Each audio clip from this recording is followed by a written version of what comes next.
త్రయంబక క్షేత్రం గురించి, త్రయంబకేశ్వరుడి గురించి మీకు 4 మాటలు చెప్పేటటువంటి ప్రయత్నం చేస్తాను. త్రయంబకం గౌతమీతటే అని మనం అంటాం. అందులో సహ్యాద్రి శీర్షే విమలే వసంతం గోదావరీ తీర పవిత్ర దేశే యద్దర్శనాత్వాతకమిషునాశం ప్రయాతితం త్రయంబకమిషమీడే అని పిలుస్తారు. ఈశ్వర, ఓ త్రయంబకుడా, నిన్ను దర్శనము చేసినటువంటి వారిని రక్షించదవు. నిన్ను స్మరించిన వారిని, నిన్ను నమ్మిన వారిని సర్వకాలములయందు రక్షించేటటువంటి స్వరూపం ఉన్నవాడు. మీరు ఇక్కడ ఒక విషయాన్ని జ్ఞాపకం పెట్టుకోండి. మీరు ఇప్పటి వరకు విన్నటువంటి స్వయంభూలింగముల యొక్క విశేషము ఒకలా ఉంటుంది. త్రయంబకేశ్వరుడి దగ్గరికి వచ్చేటప్పటికీ ఇది ఒక్కటి ఒకలా ఉంటుంది. నా దృష్టిలో అయితే నేను దీన్ని వేరొక రకంగా భావన చేస్తాను. అది మీతో పంచుకునే ప్రయత్నం చేస్తాను. ఈశ్వర సౌలభ్యము ఎంత గొప్పదో ఒక మహాభక్తుడి యొక్క జీవితము కూడా అంతే గొప్పది. అది పవిత్రమైనటువంటి నది వంటిది భక్తుడి యొక్క జీవితం. ఈశ్వర కథ వినడం చేత ఈశ్వరుడు ఎక్కువ ప్రీతి చెందుతాడా? ఈశ్వరుణ్ణి నమ్ముకోవడం వల్ల నిరంతరము ఈశ్వరానుసంధానముగా జీవితం గడిపేటటువంటి ఒక పరమభక్తుడి యొక్క కథని వినడం వల్ల ఈశ్వరుడు ప్రీతి చెందుతాడా? అంటే ఈశ్వరుడు కేవలము భక్తుల యొక్క కథలు వినడము చేత మాత్రమే ద్విగుణీకృతమైనటువంటి ప్రేమని ఆవిష్కరిస్తాడు. పైగా మనం ఇవాళ వినేటటువంటిది కేవలం ఒక లింగము ఆవిర్భవించినటువంటి కథ కాదు. గౌతమ మహర్షి యొక్క జీవితాన్ని, ఆయన యొక్క శీలాన్ని, ఆయన యొక్క గొప్పతనాన్ని మీరు ఒక్కసారి విహంగ వీక్షణంగా ఇందులో చూస్తారు. చూసినప్పుడు మీకు అసలు ఒక భక్తుని యొక్క జీవితము, ఒక మహాభక్తుని యొక్క చారిత్రము ఎలా ఉంటాయి అనేది మీకు బాగా అవగతమవుతుంది. మీరు చూడండి, ప్రపంచపటంలో ఉండేటటువంటి మిగిలిన దేశాలకి పేరు ప్రఖ్యాతులు ఏమైనా ఉండి ఉంటే దేనివల్ల వచ్చాయి? ఐశ్వర్యము చేత వచ్చి ఉండి ఉండవచ్చు, లేదా ఆ దేశాలలో ఉండేటటువంటి కొంతమంది విజ్ఞానులు కనిపెట్టిన కొన్ని విషయాల వల్ల వచ్చి ఉండవచ్చు. ఏదో ఈ రాకెట్ ప్రయోగించారు, లేకపోతే ఈ పెద్ద ల్యాబొరేటరీ ఉంది, లేకపోతే ఇక్కడ ఇలా బటన్ నొక్కితే ఇన్ని వేల కిలోమీటర్ల దూరంలో ఉండేటటువంటి ఒక దేశంలో ఉన్న లక్ష్యాన్ని ఛేదించగలిగినటువంటి క్షిపణి కనిపెట్టబడినదన్నటువంటి కీర్తి చేత ఆ దేశమునకు గౌరవం ఉండవచ్చు. కానీ భారతదేశము యొక్క పరిస్థితి పూర్తిగా భిన్నం.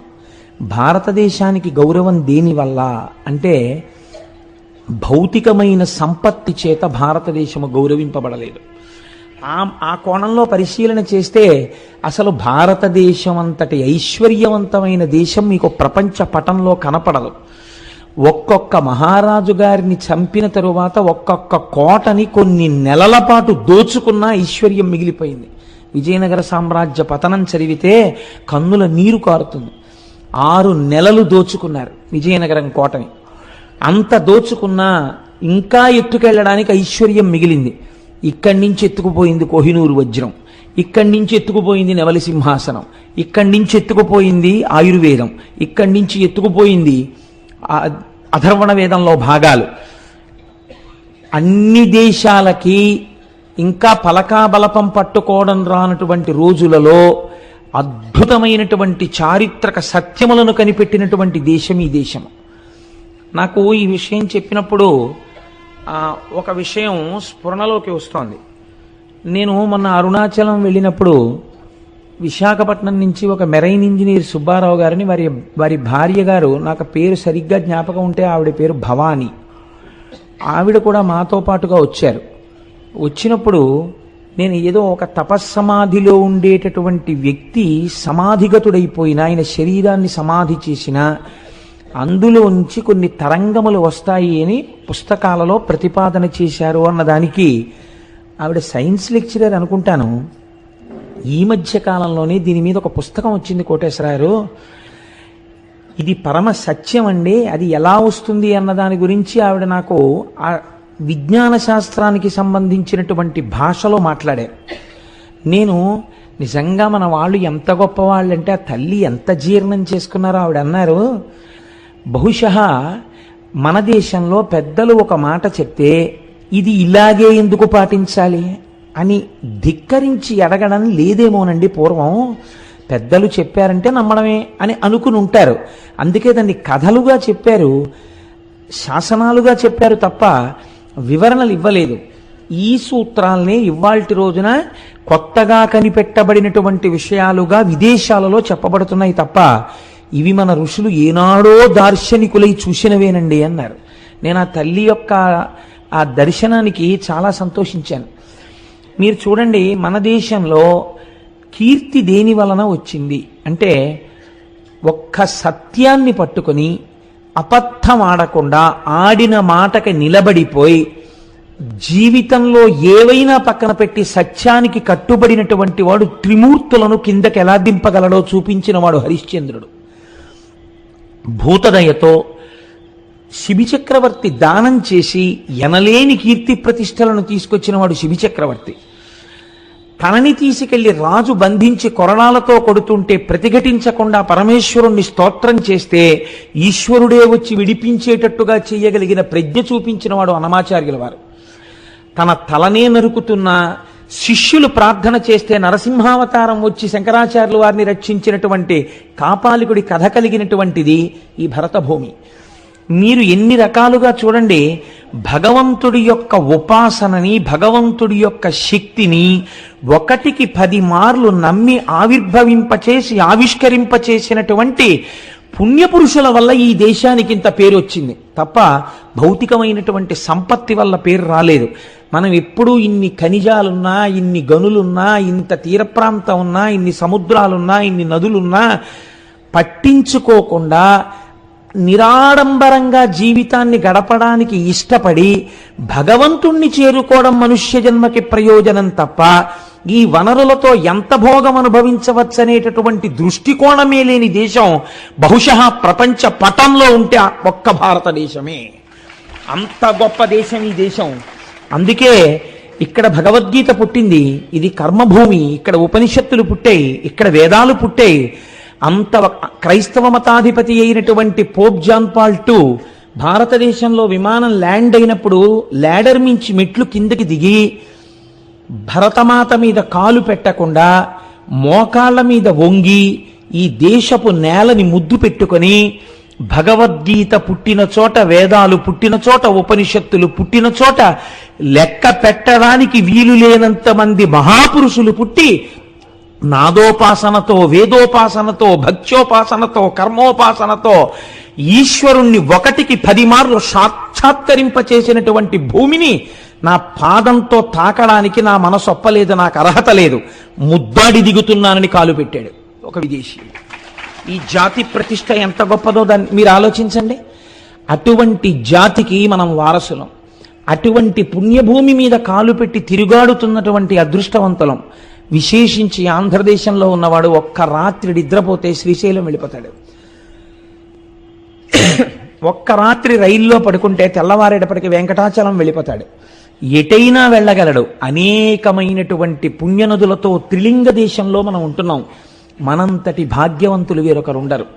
ఎన్ని జన్మల పుణ్యమో భౌతిక సంపత్తితో, అర్థం పర్థం లేని సుఖభావనతో ఎప్పుడూ అనేక రకాలైనటువంటి కామ సంబంధమైనటువంటి విషయాలతో కొట్టుకుపోయేటటువంటి సంస్కృతి యందు పుట్టకుండా ప్రపంచపటంలో తెల్లవారి లేస్తే భగవన్మయంగా జీవితం గడిపేటటువంటి జీవగడ్డ యందు మనం పుట్టేటట్టుగా అనుగ్రహించినటువంటి ఈశ్వరుడికి మనం ఎన్ని ప్రణతులిడాలి.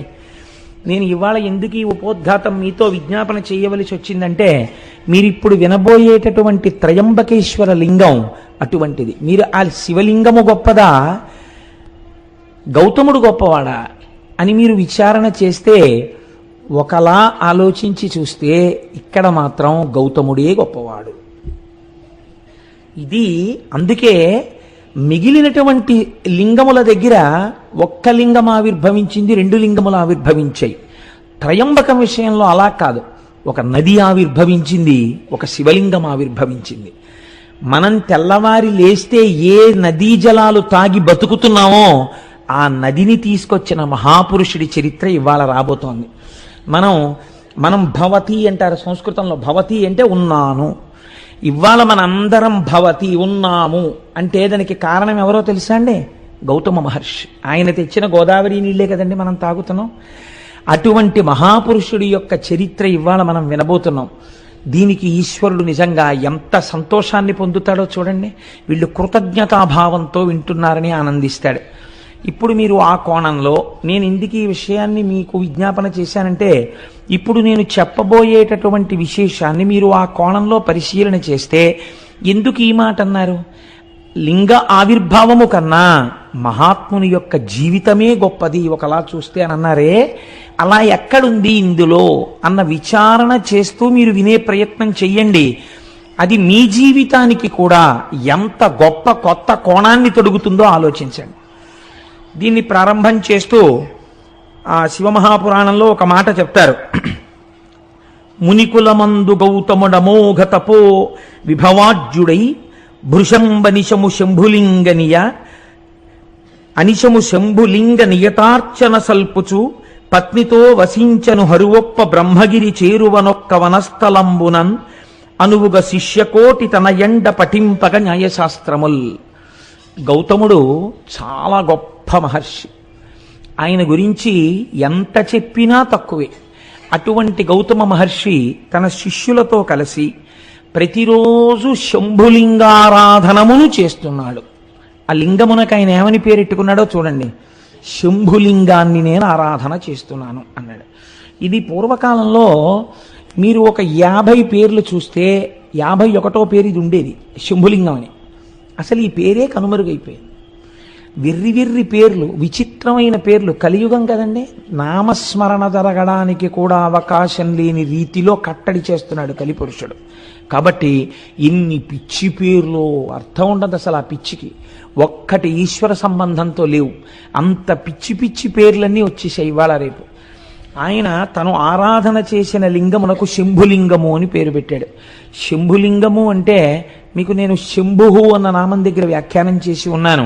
శంభావయతీతి శంభు, మంచి భావములను కల్పించగలిగినటువంటి లింగమును ఆరాధన చేశాడు. కాబట్టి ఇప్పుడు ఆయన ఏం కోరుకుని ఉండాలి? మంచి భావనలను కోరుకుని ఉండాలి. ఏమిటా మంచి భావన? అటువంటి మహర్షి కోరుకునేది ఒక్కటే భావన, లోకమంతటినీ లోకేశ్వరుడిగా చూడడం, విశ్వాన్ని విశ్వేశ్వరుడిగా చూడడం. ఇదే ఆయన కోరుకున్నది కదండి. కాబట్టి ఇప్పుడు అలా శంభులింగాన్ని ఆరాధన చేస్తూ దానితో పాటు ఏం చేశాడు? చాలామంది శిష్యులు ఆయనని అనుగమించి ఉండేవారు.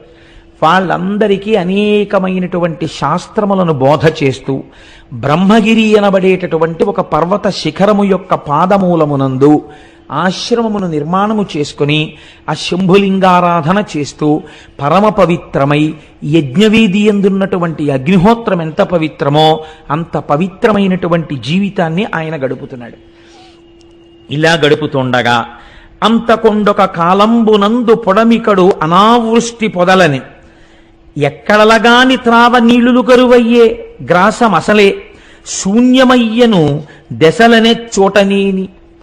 ఇలా నడుస్తుండగా కొంతకాలానికి భయంకరమైనటువంటి క్షామం వచ్చింది. ఆ క్షామమునకు కారణం ఏమిటి? అనావృష్టి. వర్షాలు పడలేదు. వర్షాలు పడకపోతే ఎక్కడా నీరు లేదు. నీరు చాలా గొప్పదండి శాస్త్రంలో. ఎందుచేతనో తెలుసా అండి? మీకు నీరు లేకపోతే మొట్టమొదట పాడైపోయేది ఇది అంటే ధర్మము లోపించిపోతుంది. నీటికి ఒక రకమైనటువంటి ప్రయారిటీ ఉంటుంది. మీరు చూడండి, నేను హైదరాబాద్లో ఒక 7-8 సంవత్సరాల క్రితం మా తమ్ముడింటికి వెళ్ళాను. వాడప్పుడు ఆ విద్యానగర్ ఏరియాలో ఎక్కడో నల్లకుంట ఏరియాలో ఉండేవాడు. సాయంకాలం స్నానం చేసి నేనేదో సంధ్యావందనం చేసుకుందామని స్నానం చేయబోతుంటే వాడు అన్నాడు, అన్నయ్య నువ్వేమనుకోకు, ఇక్కడ 2 పూట్ల స్నానం చేయడం కుదరదన్నయ్య, అతి కష్టం మీద నీళ్లు తెచ్చుకుంటాం.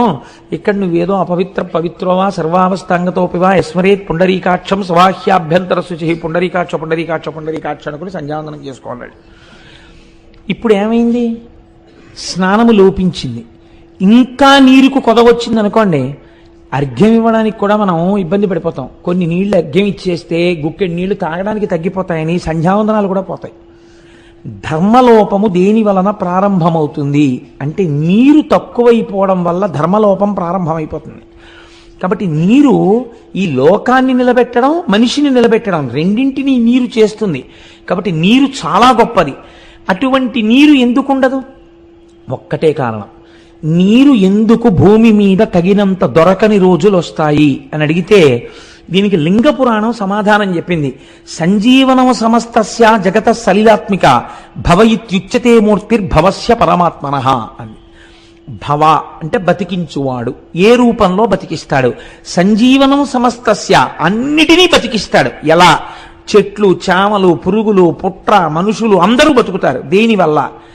జగత సలిలాత్మిక, నీటి రూపంలో ఉండి ఆయన బతికిస్తాడు. ఆయనకి ఆగ్రహం కలిగిందనుకోండి, వర్షపు చుక్క పడదు. నాకు తెలిసి నేను ఉద్యోగంలో చేరినటువంటి ఒక 5-6 సంవత్సరాల వరకు కూడా మినరల్ వాటర్ బాటిల్ కొనుక్కోవడం అనేటటువంటిది తెలియదు అసలు.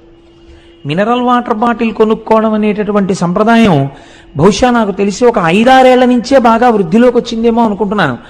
నీళ్లు పడకపోవడం, అతిసారం రావడం, ఎక్కడ పడితే అక్కడ నీళ్లు తాకండి అనడం, ఆ లోపల ఎటువంటి నీళ్లు పోసినా ఏదో నమ్మేసో సీసా కొనుక్కోవడం, 15 రూపాయలు ఇచ్చి. సీసాడు నీళ్లు 15 రూపాయలంటే ఎప్పుడైనా మన వెనకతరం వాళ్ళని అడగండి, ఈ సీసా నీళ్లు 15 రూపాయలు పెట్టి కొన్నామని వాళ్ళు తెల్లబోతారు. అసలు చలివేంద్రాలు పెట్టి ఎవరైనా ఇంటికి రాగానే ఏమంటే కొంచెం దాహం పుచ్చుకుంటారని మజ్జిగిచ్చినటువంటి గడ్డ మీద తాగడానికి నీళ్లు లేవు. నీళ్లు కొనుక్కుని తాగవలసినటువంటి రోజులు వచ్చాయంటే మనం ఎంతగా శివానుగ్రహానికి దూరం అయిపోతున్నామో ఆలోచించండి. ఒకనాడు కూడా ఇలాగే శివానుగ్రహానికి దూరం అయింది లోకం. అదే క్షామము అని పిలిచారు. దీన్ని మీరు త్రయంబకేశ్వర చరిత్ర యందు గట్టిగా పట్టుకోవాలి. అందుకే ఇప్పటికీ లోకమునందు నీరు లేకపోతే సహస్రఘటాభిషేకం అని పరమేశ్వరుడికి చేస్తారు. శివలింగానికి సహస్రఘటాభిషేకం చేస్తే మళ్ళీ వర్షాలు పడతాయని. కాబట్టి చూడండి, లోకంలో నీరు లేదు, క్షామం వచ్చేసింది, ఎక్కడ చూసినా అనావృష్టి. ఇటువంటి పరిస్థితులలో ఒక్కొక్కడు ఎక్కడ నీరు దొరుకుతుందో అక్కడికి వెళ్ళిపోతున్నాడు. వెళ్ళిపోయేటప్పుడు వేటిని వదిలేస్తున్నాడు? వజ్రాలు వదిలేస్తున్నాడు, బంగారం వదిలేస్తున్నాడు, పశువులు వదిలేస్తున్నాడు, గాజులు వదిలేస్తున్నాడు, ఇళ్ళు వదిలేస్తున్నాడు, అన్నీ వదిలేస్తున్నాడు. గుక్కెడు నీళ్లు దొరికే చోటుకి వెళ్ళిపోతున్నాడు. నీరంటే అంత తేలిక కాదండి. నేను నిడదవోలు షటిల్ చేసేవాడిని. నేను నిడదవోలు షటిల్ చేసే రోజుల్లో గోదావరి పుష్కరాలు వచ్చాయి. పుష్కరాలు వస్తే చాలామంది ఆ పైనుంచి పుష్కరాలకి ఇక్కడ బంధువులు ఇళ్ళకి వచ్చి స్నానం చేసి వెళ్తుండేవారు. నేను ఒక రోజున ట్రైన్లో వెళ్ళిపోతుంటే నిడదవోలు ప్యాసింజర్లో నేను కూర్చున్న కంపార్ట్మెంట్లో చాలామంది లేచి కిటికీల దగ్గరికి, డోర్ దగ్గరికి వెళ్ళి అబ్బా ఎన్ని నీళ్ళో ఎన్ని నీళ్ళో ఎన్ని నీళ్ళో అని పొంగిపోతున్నారు. బ్రిడ్జ్ నుంచి ట్రైన్ వెళ్ళిపోతుంటే నాకు చాలా ఆశ్చర్యం అనిపించింది. అది ఎన్ని నీళ్ళో ఎన్ని నీళ్ళో ఏంటంటే, మనం గోదావరి వచ్చిందంటాం అంతే చాలా క్యాజువల్గా. వీళ్ళు ఎన్ని నీళ్ళో అంటున్నారు ఏంటని, ఎన్ని నీళ్ళో అంటున్నారు ఏంటమ్మా అని అడిగాను. అడిగితే ఇన్ని నీళ్లు మేము చూసి కొన్ని ఏళ్ళు అయిపోయిందండి, ఓ 20 ఏళ్ల క్రితం చూసాం, మేము ఎక్కడో రాయలసీమ నుంచి వచ్చాం గోదావరి పుష్కరాలకి, ఇంత నీటి ప్రవాహం చూసి మేము ఎన్నేళ్ళు అయిందో అన్నారు. వాళ్ళకి తెలుస్తుంది దాని అందం ఏమిటో, వాళ్ళకి తెలుస్తుంది అందులో తృప్తి ఏమిటో. మనం గౌతమ మహర్షి అనుగ్రహంతో కావలసినన్ని నీళ్లు పొందుతున్నాం కాబట్టి ఆ మహర్షిని కూడా తలుచుకోవడం మానేశాం. అక్కర్లేని విగ్రహాలు త్రిలింగ దేశంలో ఎన్నున్నాయో. ఇంతగా మనకి గౌతమీ నదిని తీసుకొచ్చి దాహార్తిని తీరుస్తున్నటువంటి గౌతమ మహర్షి యొక్క విగ్రహ ప్రతిష్ఠ జరిగినటువంటి ఆలయాలు ఈ ప్రాంతాల్లో ఎన్నున్నాయి నాకు చూపించండి. ఇది మన కృతజ్ఞత. ఎందుకు శివుడు అనుగ్రహించాలి మన్ని? కాబట్టి వాటర్ బాటిల్స్ కొనుక్కోవలసి వచ్చిందంటే కొనుక్కోవలసి వస్తుంది కదండి. కాబట్టి ఇప్పుడు ఏమైంది? కొంతకాలానికి భయంకరమైనటువంటి అనావృష్టి చేత లోకం బాధపడుతోంది. ఇటువంటి అపారమైనటువంటి బాధ చేత లోకంలో ఉన్న వాళ్ళందరూ వెళ్ళిపోతున్నారు. వెళ్ళిపోతుంటే ఆయన చూశాడు. చూసి అయ్యయ్యో ఇలా అయిందేమిటి, నేను ఎలా అయినా ఈ లోకము యొక్క బాధని తీర్చే ప్రయత్నం చేస్తాను అన్నాడు. ఇది ఎందుకండి గౌతముడికి? మీరు కొంచెం జాగ్రత్తగా ఆలోచించండి. తోచనమ్మ తోడికోడలు పుట్టింటికి వెళ్ళిందని, అనావృష్టి వచ్చి వర్షాలు లేక లోకంలో అందరూ బాధపడి చచ్చిపోతుంటే వెళ్ళిపోతుంటే, ఈ నీరు లేకుండా జీవులు పడుతున్న బాధ నేను తీర్చే ప్రయత్నం చేస్తానని గౌతముడు ఎందుకు అనాలి? ఇదే ఆయన చేసినటువంటి శంభులింగారాధనము. నాకు తపశ్శక్తి ఉంది కాబట్టి నేను ఇలా అంటే అందులోకి నీళ్ళు వచ్చేస్తే గొప్ప కాదు. రమణ మహర్షి తిరువణ్ణామల ఎంత ఎండిపోయింది ఒకప్పుడు. రమణాశ్రమంలో ఉన్నవాళ్ళు కూడా వెళ్ళిపోతున్నారు. వెళ్ళిపోతుంటే రమణుల దగ్గరికి వచ్చి చెప్పారు, అందరూ వెళ్ళిపోతున్నారండి, నీళ్లు లేవన్నారు. అంటే రమణులు అన్నారు, వెళ్ళిపోవడం ఎందుకు, నీళ్లు లేకపోతే వెళ్ళిపోతారా, ఈశ్వర కృప ఉంటే నీళ్లు ఎందుకు రావు అని అక్కడ గొంతు కూర్చుని 4 చారలు మట్టి తీశారు ఇలాగా. అంతే, జల పుట్టింది. అదే రమణబావి అని పిలుస్తారు. తిరువణ్ణామల ఎంత ఎండిపోతుంది, రమణాశ్రమంలో ఉన్న రమణబావి ఎండదు. దానికి కావ్యకంఠ గణపతి ముని పేరు పెట్టారు, రమణతీర్థము అని పేరెట్టారు దానికి. కాబట్టి మహాపురుషులు సృష్టించగలరు, వారి తపశ్శక్తి చేత వారు సంకల్పం చేస్తే వస్తుంది. గౌతమ మహర్షి తలుచుకుంటే రోజు ఒక కొండ నీళ్లు తేలేంటి, ఆదిశంకరాచార్యులు వారు తలుచుకుంటే పూర్ణానదినే అమ్మగారి స్నానానికి తీసుకొచ్చారే, అటువంటిది ఓ కొండ నీళ్లు ఆయన తన కోసం తెచ్చుకోలేరా? ఆయన బాధ అది కాదు, ఆయన బాధ లోకం కోసం. ఇది విశ్వమునందు విశ్వేశ్వరుని చూచుట, లోకమునందు లోకేశ్వరుని చూచుట. తను పూజామందిరంలో కూర్చుని బాగా పూజ చేసేసి, అయ్య బాబోయ్ ఏమి పూజండి అనేటట్టుగా పూజ చేసి, నియుజ్యమానా సుగజా సుహస్తా సకేశ్చరా స్తోచల పత్రహస్తా బభూవ దేవీ చ కృతా సుహస్తా లక్ష్మీస్తథా పద్మిని పద్మహస్త అంటారు సుందరకాండలో వాల్మీకి మహర్షి. పూజామందిరంలోనేమో లక్ష్మీదేవికి పూజ, బయటికి వచ్చేమో సీతమ్మ తల్లిని బాధ పెడుతూ ఉండడం. ఎందుకు వచ్చిన దిక్కుమాలిన పూజ? అది కాదు పూజ అంటే. తాను లోకమునందు ఒక భాగము, ఈ లోకము ఈశ్వర స్వరూపము కాబట్టి లోకము బాధపడితే ఇది ఈశ్వరుడి బాధ. కాబట్టి నేను లోకమును రక్షించాలి, అది నా పూజలో అంతర్భాగము అని ఆయన అనుకున్నాడు. ఇది ఆయన చేసినటువంటి శంభులింగారాధన. కాబట్టి ఇప్పుడు ఆయన జలముల యొక్క అధిదేవతను గురించి తపస్సు చేశాడు. మీకు ఏ అవసరం వస్తే ఆ అవసరాన్ని తీర్చగలిగినటువంటి వారి దగ్గరికి వెళ్ళాలి. ఇంట్లో దొంగలు పడ్డారనుకోండి, ఫైర్ ఆఫీస్కి వెళ్ళకూడదు కదా, ఇల్లు అంటుకుంటే ఫైర్ ఆఫీస్కి వెళ్ళాలి. అదేంటంటే మా దగ్గరికి వచ్చారంటే మీరు ఖాళీగా ఉన్నారని వచ్చామంటే అంటే వాళ్ళు ఏం చేస్తారు? ఇంట్లో దొంగలు పడితే పోలీస్ ఆఫీస్కి వెళ్ళాలి.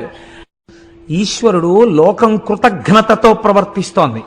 కృతజ్ఞులైనటువంటి వారికి ఎందుకు ఉపకారం చెయ్యాలి? వీళ్ళ బుద్ధి మరల్చాలంటే నేను వీళ్ళని శిక్ష వెయ్యాలి.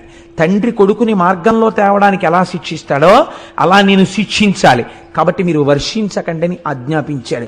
నువ్వు తపస్సు చేశావు, నేను సంతోషించాను, కానీ నేను మాత్రం వర్షించడం కుదరదు, జల సమృద్ధిని లోకమునకు ఇవ్వను. మీరు చాలా జాగ్రత్తగా గమనించండి ఇందులో ఒక విషయాన్ని. మనకి ఈశ్వరుడు ఇచ్చాడు కదా అని అనుభవించుకుంటూ వెళ్ళిపోతే, అందుకే సనాతన ధర్మమునందొక్కదాని యందు మాత్రమే అగ్నికార్యం ఉంది, ఇంకా మీకు ఎక్కడా లేదు. ఇది అగ్నికార్యంలో అగ్నిహోత్రుణ్ణి పిలిచి హవ్యవాహనాన్ని పిలిచి మీరు అనుభవిస్తున్నటువంటి భోగములన్నీ దేవతల యొక్క అనుగ్రహము చేత వస్తున్నాయి కాబట్టి ఆ దేవతలకి హవిస్సులు మీరు ఇవ్వాలి. ఆ హవిస్సుని దేవతలు అందుకుంటారు. అందుకుని వారు మీ పట్ల కృతజ్ఞులై, చూడండి తిన్న ఇంటికి వాసాలు లెక్కెట్టాడంటారు. మీరు హవిస్సు ఇవ్వడం అంటే వాళ్ళకి భోజనం పెట్టడం. వాళ్ళు భోజనం చేశారనుకోండి, వాళ్ళు మీ పట్ల సంతుష్టులవుతారు, వాళ్ళు మీకు అపకారం చేయరు, వాళ్ళు మీకు తిరిగి ఉపకారం చేస్తారు. ఎవరెవరు ఏం చెయ్యగలరో ఆ ఉపకారాన్ని వాళ్ళు చేస్తారు. పర్జన్యుడు వర్షాన్ని కురిపిస్తాడు, భూమి సస్యశ్యామలమవుతుంది, వాయుదేవుడు చక్కగా వీస్తాడు, ప్రభంజనుడు కాకుండా లోకమంతా సుభిక్షంగా ఉంటుంది. అందుకే అగ్నికార్యం చేయడం, యజ్ఞం చెయ్యడం, యాగం చెయ్యడం ఈ జాతికి మాత్రమే ఉన్న సొత్తు. అందుకే ఇది కర్మభూమి. తాను బ్రతకడం కాదు, 10 మందిని బ్రతకడం నేర్పించినటువంటి భూమి ఈ భూమి. ఎప్పుడు యాగాలు యజ్ఞాలు మానేశారో అప్పుడే దేశానికి క్షామం బయలుదేరింది. అందుకే మనం చూడండి రేపు ఏం చేస్తున్నాం, 3 క్రతువులు చేస్తున్నాం. ఒకటి సుబ్రహ్మణ్యుడికి పాలాభిషేకం. మీరు వింటారు, మళ్ళీ ఇప్పుడు నేను చరివిరి చరణం అవుతుంది. ఆ కావిడి ఎత్తితే చాలంతే, 12 తరాల తర్వాత ఎప్పుడో వంశం పెరగకుండా రావలసినటువంటి ప్రమాదాన్ని ఇప్పుడు తీసేస్తాడు ఆ కావిడిని ఎత్తిన వాడికి సుబ్రహ్మణ్యుడు. ఆ పాలు అభిషేకం చేస్తారు, మూర్తి చల్లబడుతుంది. మూర్తి చల్లబడగానే ఎంతమంది ఆ అభిషేకాన్ని చూస్తూ శబ్దం వింటారో అభిషేక మంత్రాలని, వాళ్ళందరి కోరికలు సిద్ధిస్తాయి. దేవతల్ని పిలిచి హవిస్సిస్తారు, అగ్నిహోత్రంలో హోమం చేస్తారు. ఆ రోజున చేసినప్పుడు ఆయన ఈ గోత్రనామాలతో హవిస్సు పుచ్చుకుంటాడు. పుచ్చుకున్న తర్వాత వీళ్ళందరికీ ఆయన యోగక్షేమాలు చూస్తాడు. సాయంకాలం కళ్యాణం జరుగుతుంది. ఇందులో అందరూ పాల్గొనలేకపోయారు, మరి వాళ్ళ పరిస్థితి ఏమిటి? అందుకే సాయంత్రం కళ్యాణం చేసి అందరూ చూస్తుండగా కళ్యాణం చేసి కళ్యాణపు అక్షతలు అందరి మీద వేస్తారు. కాబట్టి ఇంతమందిని కూర్చోబెట్టడం కష్టం కాబట్టి కొంతమందిని కూర్చోబెడతారు, కానీ ఫలితం మాత్రం అందరికీ వచ్చేటట్టు ప్రయత్నం చేస్తారు. కానీ ఖచ్చితంగా పాల్గొంటున్న వాళ్ళ యొక్క యశము ద్విగుణీకృతముగా ఉంటుందన్నది మాత్రం శాస్త్రవాక్కు. అందులో ఏమీ సందేహం లేదు. నేను నిస్సందేహంగా చెప్తున్నాను, 200 మంది భాగ్యవంతులే. ఏదో సుబ్రహ్మణ్యానుగ్రహం లేకుండా అంతఃక్రతువులో పాల్గొనడం కుదరదు. కాబట్టి చూడండి, ఇప్పుడు ఆయన నేను వర్షమును కురిపించలేను, కానీ నీకొక్క ఉపకారం చేస్తాను. ఏమిటో తెలుసా? ఎవడి భయం వల్ల ఈ వాయువు వీస్తోందో, ఎవడి భయం వల్ల ఈ సముద్రుడు దాటి భూమి మీదకి రాడో, ఎవరి భయం వల్ల అగ్నిహోత్రం ఉపకారం చేసి వంట చేస్తోందో, వాడి భయం వల్లే నేను కూడా నీటిని తేలేను. కానీ నువ్వు ఇంత తపస్సు చేశావు, నువ్వు నన్ను అడిగావు నీరు కావాలి అని. లోకమునకంతటికీ నీరు నేను ఇవ్వలేను, అలా ఇస్తే ఈశ్వర శాసనోల్లంఘనం జరుగుతుంది. నీకిస్తాను నీరు. ఎలా ఇస్తానో తెలుసా? నీకొకలా ఇస్తాను. కావున నేను వృష్టికెటు గర్తను కాగల, ఒక్క గర్తమున్ నీవిక త్రవ్వికొన్న అచట నీరము నించెద, జానుదగ్నమచ్చో వివిధౌషధీతతి బ్రను ఫల ద్రుమ కరంబదమున్ ముదంబు ఆవహిలంగ కూర్చికొనుము అరకయుండు జలంబులెప్పుడు. నా మీద పెట్టకు నీళ్లు తెమ్మని, నువ్వు ఒక చిన్న గుండంతవు, నేనేం చేస్తానో తెలుసా? అందులో నీళ్లు పోస్తాను. అప్పుడు నన్ను పరమశివుడు అడగలేడు, ఎందుకు ఇచ్చావు నీళ్లు నేను వద్దంటే అనలేడు. గౌతముడు మహానుభావుడు, తెల్లవారి నీలింగార్చనే చేస్తున్నాడు. కాబట్టి ఆయన అంత తపస్సు చేశాడు. ఆయనకి మాత్రం ఒక కుండంలో నీళ్లు పోశారని చెప్తాను. నువ్వు ఎంత కుండం తీయగలవో అంత కుండం తీ, నేను అందులోకి నీరు పోస్తాను. ఒక్క వరం ఇస్తాను, ఏమిటో తెలుసా? కుండం ఆరదు, అందులో ఎప్పుడు నీళ్లుంటాయి. ఇప్పుడు నువ్వేం చేస్తావో తెలుసా? నా మీద పెట్టకు, లోకాన్ని బతికిస్తానంటున్నావు కదా, నువ్వు మీ ఆవిడ కలిసి ఈ నీళ్ళన్నీ పట్టుకెళ్ళి ఎన్ని ఎకరాలకు పోయగలరో అన్నింటికి పోసుకోండి, ఎన్ని పంటలు పండించుకోగలరో పండించుకోండి, ఎంతమందికి అన్నం పెట్టగలరో పెట్టుకోండి. తడి ఉంటే కదా పంటలు పండుతాయి, తడు ఉంటే కదా దాహం తీరుతుంది. ఇందులో నీరు తరిగిపోకుండా నేను చూస్తా. ఈ నీటిని తోడి అన్ని ఎకరాల పంట పండించి అంతమందికి అన్నం నువ్వు పెట్టుకుంటావా? పెట్టుకో అన్నాడు. ఇప్పుడు ఏమనాలండి గౌతముడు? బావ ఎందుకు వచ్చింది రండి, నేను మా ఆవిడ కలిసి ఇంట్లో పని పాడు అన్ని మానేసుకుని తపస్సు మానేసి ఎకరాలకేమో ఈ నీళ్ళన్నీ పట్టుకెళ్ళి కుండలతో పోసి ఇవన్నీ సాగు చేసి చక్కగా అన్ని తయారు చేసి రోజు వంట చేసి పెట్ట, వీళ్ళు వచ్చి తినా, ఎందుకు వచ్చిన ప్రారంభం, పోన్లేవా నువ్వు వర్షం కురిపించు, ఎప్పుడు పడితే అప్పుడే పడుతుంది వెళ్ళిరా అన్నారు. ఆయన అన్నాడు, ఇంతకన్నా అదృష్టం ఎక్కడుంటుంది? నేననుకున్నాను లోకానికి జలవృష్టిని ఇప్పిద్దాం అనుకున్నాను, నువ్వేమన్నావు? కుండంలో నీరు పోస్తాను, పంట నువ్వు పండించి పెట్టన్నావు. ఎంత అదృష్టవంతున్నయ్యా! ఇంతమందికి అన్నం పెట్టే అదృష్టం దొరికితే ఇంతకన్నా నాకేం భాగ్యం కావాలి? తప్పకుండా అన్నాడు. ఇది వింటుంటే నాకు ఒక విషయం జ్ఞాపకానికి వస్తుంది. పూర్వకాలంలో పుట్టిన వాళ్ళే 12 మందో 14 మందో సంతానం ఉండేవారు. ఇంకా ఎప్పుడు బావగారి పిల్లలో మరిదిగారి పిల్లలో ఇంట్లో చదువుకునేవారు.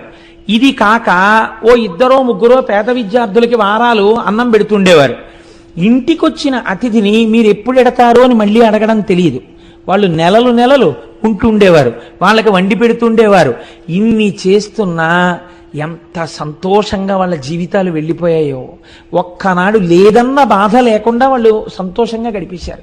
ఇంత అలిసిపోయేవారు, రాత్రి ఇలా వెళ్ళి పడుకోగానే నిద్రపోయేవారు, మళ్ళీ తెల్లవారు లేచేవారు, సంతోషంతో కార్యక్రమం చేసేవారు. ఇంతమందికి పెట్టగలిగిన చెయ్యిందని సంతోషించేవారు. అలా వాళ్ళ రోజులు వెళ్ళిపోయాయి. కాబట్టి ఇప్పుడు గౌతముడు చాలా సంతోషించాడు. తప్పకుండా నేను ఆ పని చేసుకుంటానన్నాడు. ఇప్పుడు వరుణుడు ఆ గుండంలో నీరు నింపాడు. ఇప్పుడు గౌతముడు ఏం చేశాడో మీరు అవధరించండి. నాకు నిజంగా ఆశ్చర్యంగా ఉంటుంది ఇది చదువుతుంటే. ఇది చదివినంత తేలిగ్గా విన్నంత తేలిగ్గా ఉండదు. మీరు మనసులో ఒక్కసారి భావన చెయ్యండి ఆయన ఉదారత. ఇదంతా ఎవరెవరు చేశారు? ఆయన భార్య అంతే. అహల్య ఎవరో తెలుసా అండి? బ్రహ్మగారికి ఓ కోరిక పుట్టింది. ఇప్పటి వరకు ప్రపంచంలో పుట్టనంత సౌందర్య రాశిని ఒక దాన్ని నేను సృష్టిస్తానని సృష్టిస్తే ఆవిడే అహల్య. ఇంద్రుడంతటి వాడు మోహపడ్డాడు ఆవిడ కోసం. అటువంటి అహల్య అంత సౌందర్య రాశి ఈ నీళ్లు కావిళ్ళలో ఎత్తుకుని 1 ఎకరమా 2 ఎకరాలా 100 ఎకరాలకి నీళ్లు పోసి సాగు చేయడం ఏమీ కర్మ. వాళ్ళు అనుకున్నారు ఇలా ముక్కు మూసుకుని తపస్సు చేయడం కాదు, లోకాన్ని బతికించడం జీవితం అన్నారు. ఇక్కడే మీకు ఒక తేడా వస్తుంది. మిగిలిన ప్రపంచ దేశాలు అన్నాయే మాకుంది కాబట్టి మేము సేవ చేస్తున్నాం అన్నారు. వాళ్ళు సేవ అన్న మాట వాడారు. మన వాళ్ళు ఆ మాట వాడలేదు. ఇది లోకేశ్వరోపాసన అన్నారు వాళ్ళు. ఇది మేము సేవ చేయట్లేదు, మేము లోకమనందు ఈశ్వరుణ్ణి చూసి ఈశ్వరుణ్ణి ఆరాధిస్తున్నాం ఈ రూపంలో. అందుకే మన వాళ్ళు ఇచ్చినవాడు పుచ్చుకున్నవాడికి దండం పెట్టడు, ఇస్తున్నవాడు పుచ్చుకున్నవాడికి దండం పెడతాడు. పుచ్చుకున్నవాడు ఇచ్చినవాడికి దండం పెట్టాలా, ఇచ్చేవాడు పుచ్చుకున్నవాడికి దండం పెట్టాలా? పుచ్చుకున్నవాడికే పెడతాడు. అందుకే చూడండి, దానం చేసి పుచ్చుకున్నవాడికి దండం పెడతారు. ఎందుకు పెడతారు? నువ్వు పుచ్చుకోకపోతే నాకు ఊర్ధ్వలోకాల్లో కావలసిన పుణ్యం ఎక్కడి నుంచి వస్తుంది? భవతే విష్ణుస్వరూపాయతే తత్ ప్రామాణ్య విధే త్రిపాదస్య ధరణిం దాస్యామి అంటారు. భవతే విష్ణుస్వరూపాయతే, ఆ ఈశ్వరుడు, ఆ విష్ణు భగవానుడు నన్ను ఉద్ధరించడం కోసమని, నన్ను నాయందు పుణ్యమును పెంచడం కోసమని ఈ రూపంతో వచ్చి ఎదురుగుండా నిలబడి నా దగ్గర పుచ్చుకుని నాకు పుణ్యం ఇచ్చాడు. కాబట్టి నీకే నా నమస్కారం అని నమస్కరించింది ఈ జాతి. ఇంత సంస్కార బలంతో సేవించడం ఏ దేశానికి తెలియదు. వాతలు పెట్టుకుని అవసరంగా మన వాళ్ళు లేనిపోని పొందెచ్చుకుంటారు. ఇది మన జాతికి చెందిన ఉపాసన. అలాంటి పిచ్చి పిచ్చి మాటలు ఈ జాతి సంస్కారంలోనే లేవు. మాకుంది, మేము ఎవడికో పెడుతున్నాం, మేము అలాంటి సేవలు చేశాం, ఇలాంటి సేవలు చేశాం, పేపర్లలో వేసుకోవడం, ఇది ఈ జాతి సంస్కారము కాదు. ఈ చేత్తో ఇచ్చింది ఈ చేతికి తెలియదు. అంత గుప్తమైన దానాలు చేశారు, అంత అందంగా చేసేశారు. కృష్ణదేవరాయల వారు ఎక్కడికి వెళ్ళినా ఎన్ని చేశాడో మహానుభావుడు. ఎక్కడో సింహాచలం పెడితే ఓ చోట ఓ గోడ మీద ఇలా ఉంటుందంతే, ఇన్ని పచ్చల పథకాలు, ఇన్ని మణులు, ఇన్ని ఇచ్చాడు అంతే, బస్. ఇంకెక్కడా కనపడదు.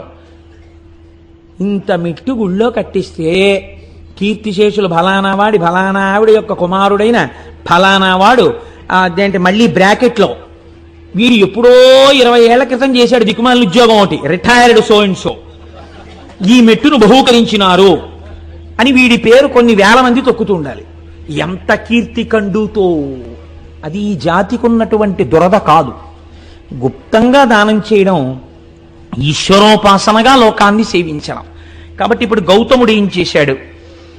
అనిరళఘన సుగంధాఢ్యమరవి అరంద విష్యంద సుందర కుసుమ కుంద కుటజ మందార మాధవి మాలతి వకుళ చంపక కరవీర కేతకుల తతుల పరిపక్వ ఫల రాజి భాసుర సహకార దాడిమ ద్రాక్ష బదురుల పంక్తి ఫనస ఖర్జూర శ్రీఫల జంబు జంబీర లికుచ బీజాపూర నికురములను మిండుగా బండి చెన్నార మీరు వ్రీహి యవతి లాఢక చనక్రపి యంగుమాష రాజమాష మసుర ముద్గ రాజియాన నాళ గోధూమ తితతి ఘనముదనరే దోస వంగ అరటి దొండ కాకర పొట్ల సొర బీర చిక్కుడు ఉసిరిక వెలగ కరివేప ఆవయు మరిచ మార్ధ్రకమును బెండ గుమ్మడియును పెండలము కంద చేమయు చిలకండ నామాత్రము కామ్రమములు నారింజక జీరము చిర్రి పొన్నగంటియు బుద్ధి పులిచింత తింత్రిని గోగు జీవంతియు రేగు మునగ ములక మిరపకయు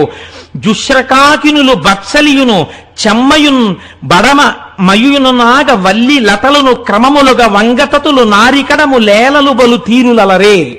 ఎన్ని పండించాడో చూడండి. ఆయన పెద్ద తోటలేశాట, ఎన్ని 100 ఎకరాలు వేశాడో.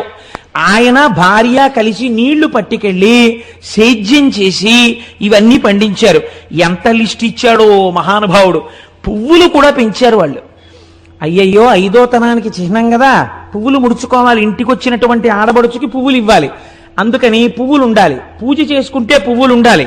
అందుకని మందార మాధవి మాలతి వకుళ చంపక కరవీర కేత కుల తతుల పరిపక్వ ఫలరాజి భాసుర సహకార దాడిమ ద్రాక్ష బదరుల పంక్తి పనస ఖర్జూర శ్రీఫల జంబు జంబీర, ఇన్ని పళ్ళు ఇన్ని పువ్వులు, ఇవి చాలవన్నట్టు భోజనం కోసం వచ్చినటువంటి వాళ్ళకి అసలే క్షామం కదండి.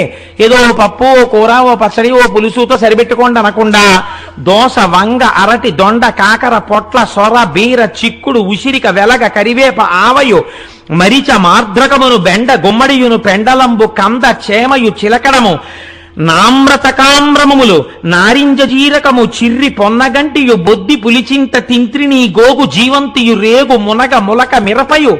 ఓరి నాయనో, ఇన్ని పంటలు పండించాడు ఆయన. ఇన్ని పంటలు పండించి అదో పెద్ద రైతు బజారు. అదో పెద్ద పుష్పవాటిక. ఇవన్నీ ఏం చేసేవాడు అంటే తెల్లవారేటప్పటికి కుండల్లో పోసి ఈ వరుణగుండంలోంచి నీళ్లు తీసుకొచ్చి బోలెడంతంత అన్నరాసులు వండేవారు ఇద్దరూ కలిసి. ఎన్ని కూరలో వండేవారు. ఇప్పుడు ఏమైంది అందరికీ తెలిసింది. అక్కడ వరుణగుండం ఉందిట, అందులో నీళ్ళెట్టుకెళ్ళి వండుకోండమ్మా అనర్త. ఏం చేస్తారో తెలుసా? అహల్య గౌతముడు పొయ్యూది వండుతారట. ఆయన తపస్సు అటువంటిది. అగ్నిహోత్రులు అలా పనిచేశాడు ఆయన దగ్గర. హాయిగా వండుతారట. మీరు సంధ్యావందనం చేసుకుని పూజ చేసుకుని రండి, భోజనాలు వడ్డించేస్తామంటారట. మధ్యాహ్నం మనం వెళ్ళేటప్పటికి ఎన్ని వేల మందికైనా వడ్డన చేసేస్తారట. కాబట్టి ఇప్పుడు ఏమైంది? రాను రాను రాను రాను రాను రాను ఆ ఆశ్రమానికి క్షామంలో అసలు దొరకడమే కష్టం. అంటే ఉచిత భోజన పథకం ఏమీ బాధ లేదు, దానికేం కార్డు ఉండక్కర్లేదు, అక్కడికి వెళ్ళిపోతే చాలు పెట్టేస్తారు. కాబట్టి ఇప్పుడు వీళ్ళందరూ ఏం చేశారు అంటే వీళ్ళందరూ గౌతమ మహర్షి ఆశ్రమానికి వెళ్ళి చక్కగా ఆ పెట్టినటువంటి పదార్థాలన్నింటినీ తినడం ప్రారంభం చేశారు. పోనీ అక్కడతో వాళ్ళు తృప్తి పడి తిని వెళ్ళిపోతున్నారని మీరు అనుకుంటున్నారా? అంటే స్వార్థ చింతన అన్నది లోకంలో ఎలా ఉంటుందో చూడండి. ఇందులో మళ్ళీ గౌతమ మహర్షి పెడితే తినేవాళ్ళే ఇందరూ. ఒక్కడికి ఇందులో ఏం గొప్పతనంతో తను సొంతంగా ఆ సోలడ అన్నం వండగలిగినటువంటి వాడు లేడు, చుక్క నీళ్లు తాగలిగిన వాడు లేడు. కానీ ఈ కీర్తిలో వాటాలు కావాలి. అందుకని ఎవరనుకుంటున్నారా? గౌతముడు మా మేనమామకి వేలు విడిచిన బావమరిది తోడలుడండి. ఎంత అందంగా దిప్పి పొడిచారో తెలుసా అండి లోకం తీరుని. తన తాతకు తమ్ముని కొమరుడు ఒకడొచ్చి అన్నట్ట, నా తాతకి తమ్ముని కొమరుడు అండి గౌతముడు. సంబంధం కలుపుకున్నాడు ఆయన. తన తాతకు తమ్ముని కొమరుని కొడుకంచు ఒక్కండు కూడవచ్చే తన తండ్రి ఎల్లుని చెల్లిటికి మేటి మరదియం చొక్కండు తరలివచ్చే తన మేనమావ వదిన ఎల్లుని బావగారని యొక్కండు కలియవచ్చ తన తోడి ఎల్లుని తండ్రికి మేనయల్లుడంచును ఒక్కడు అరసి డాసే ఇట్లు చుట్టరింకంబుల ఎరుగ చెప్పికొనుచు గుంపులై మునికులజులు ఆండ్రు బిడ్డలతో గౌతమాశ్రమంబు వెదుకుకొనుచు వచ్చిరంతయు విందుమీర. రకరకాల సంబంధాలు పెట్టుకున్నారు ఆయనతో. ఏమిటా అనుబంధం? గౌతమ మహర్షికి కూడా తెలియదేమో ఇంతమంది చుట్టాలున్నారని. వీళ్ళు ఎప్పుడన్నా కనపడ్డారా గౌతమ మహర్షికి? ఎప్పుడూ కనపడలేదు. ఎప్పుడు వచ్చారు వీళ్ళందరూ? ఇప్పుడు క్షామం కదా లోకంలో.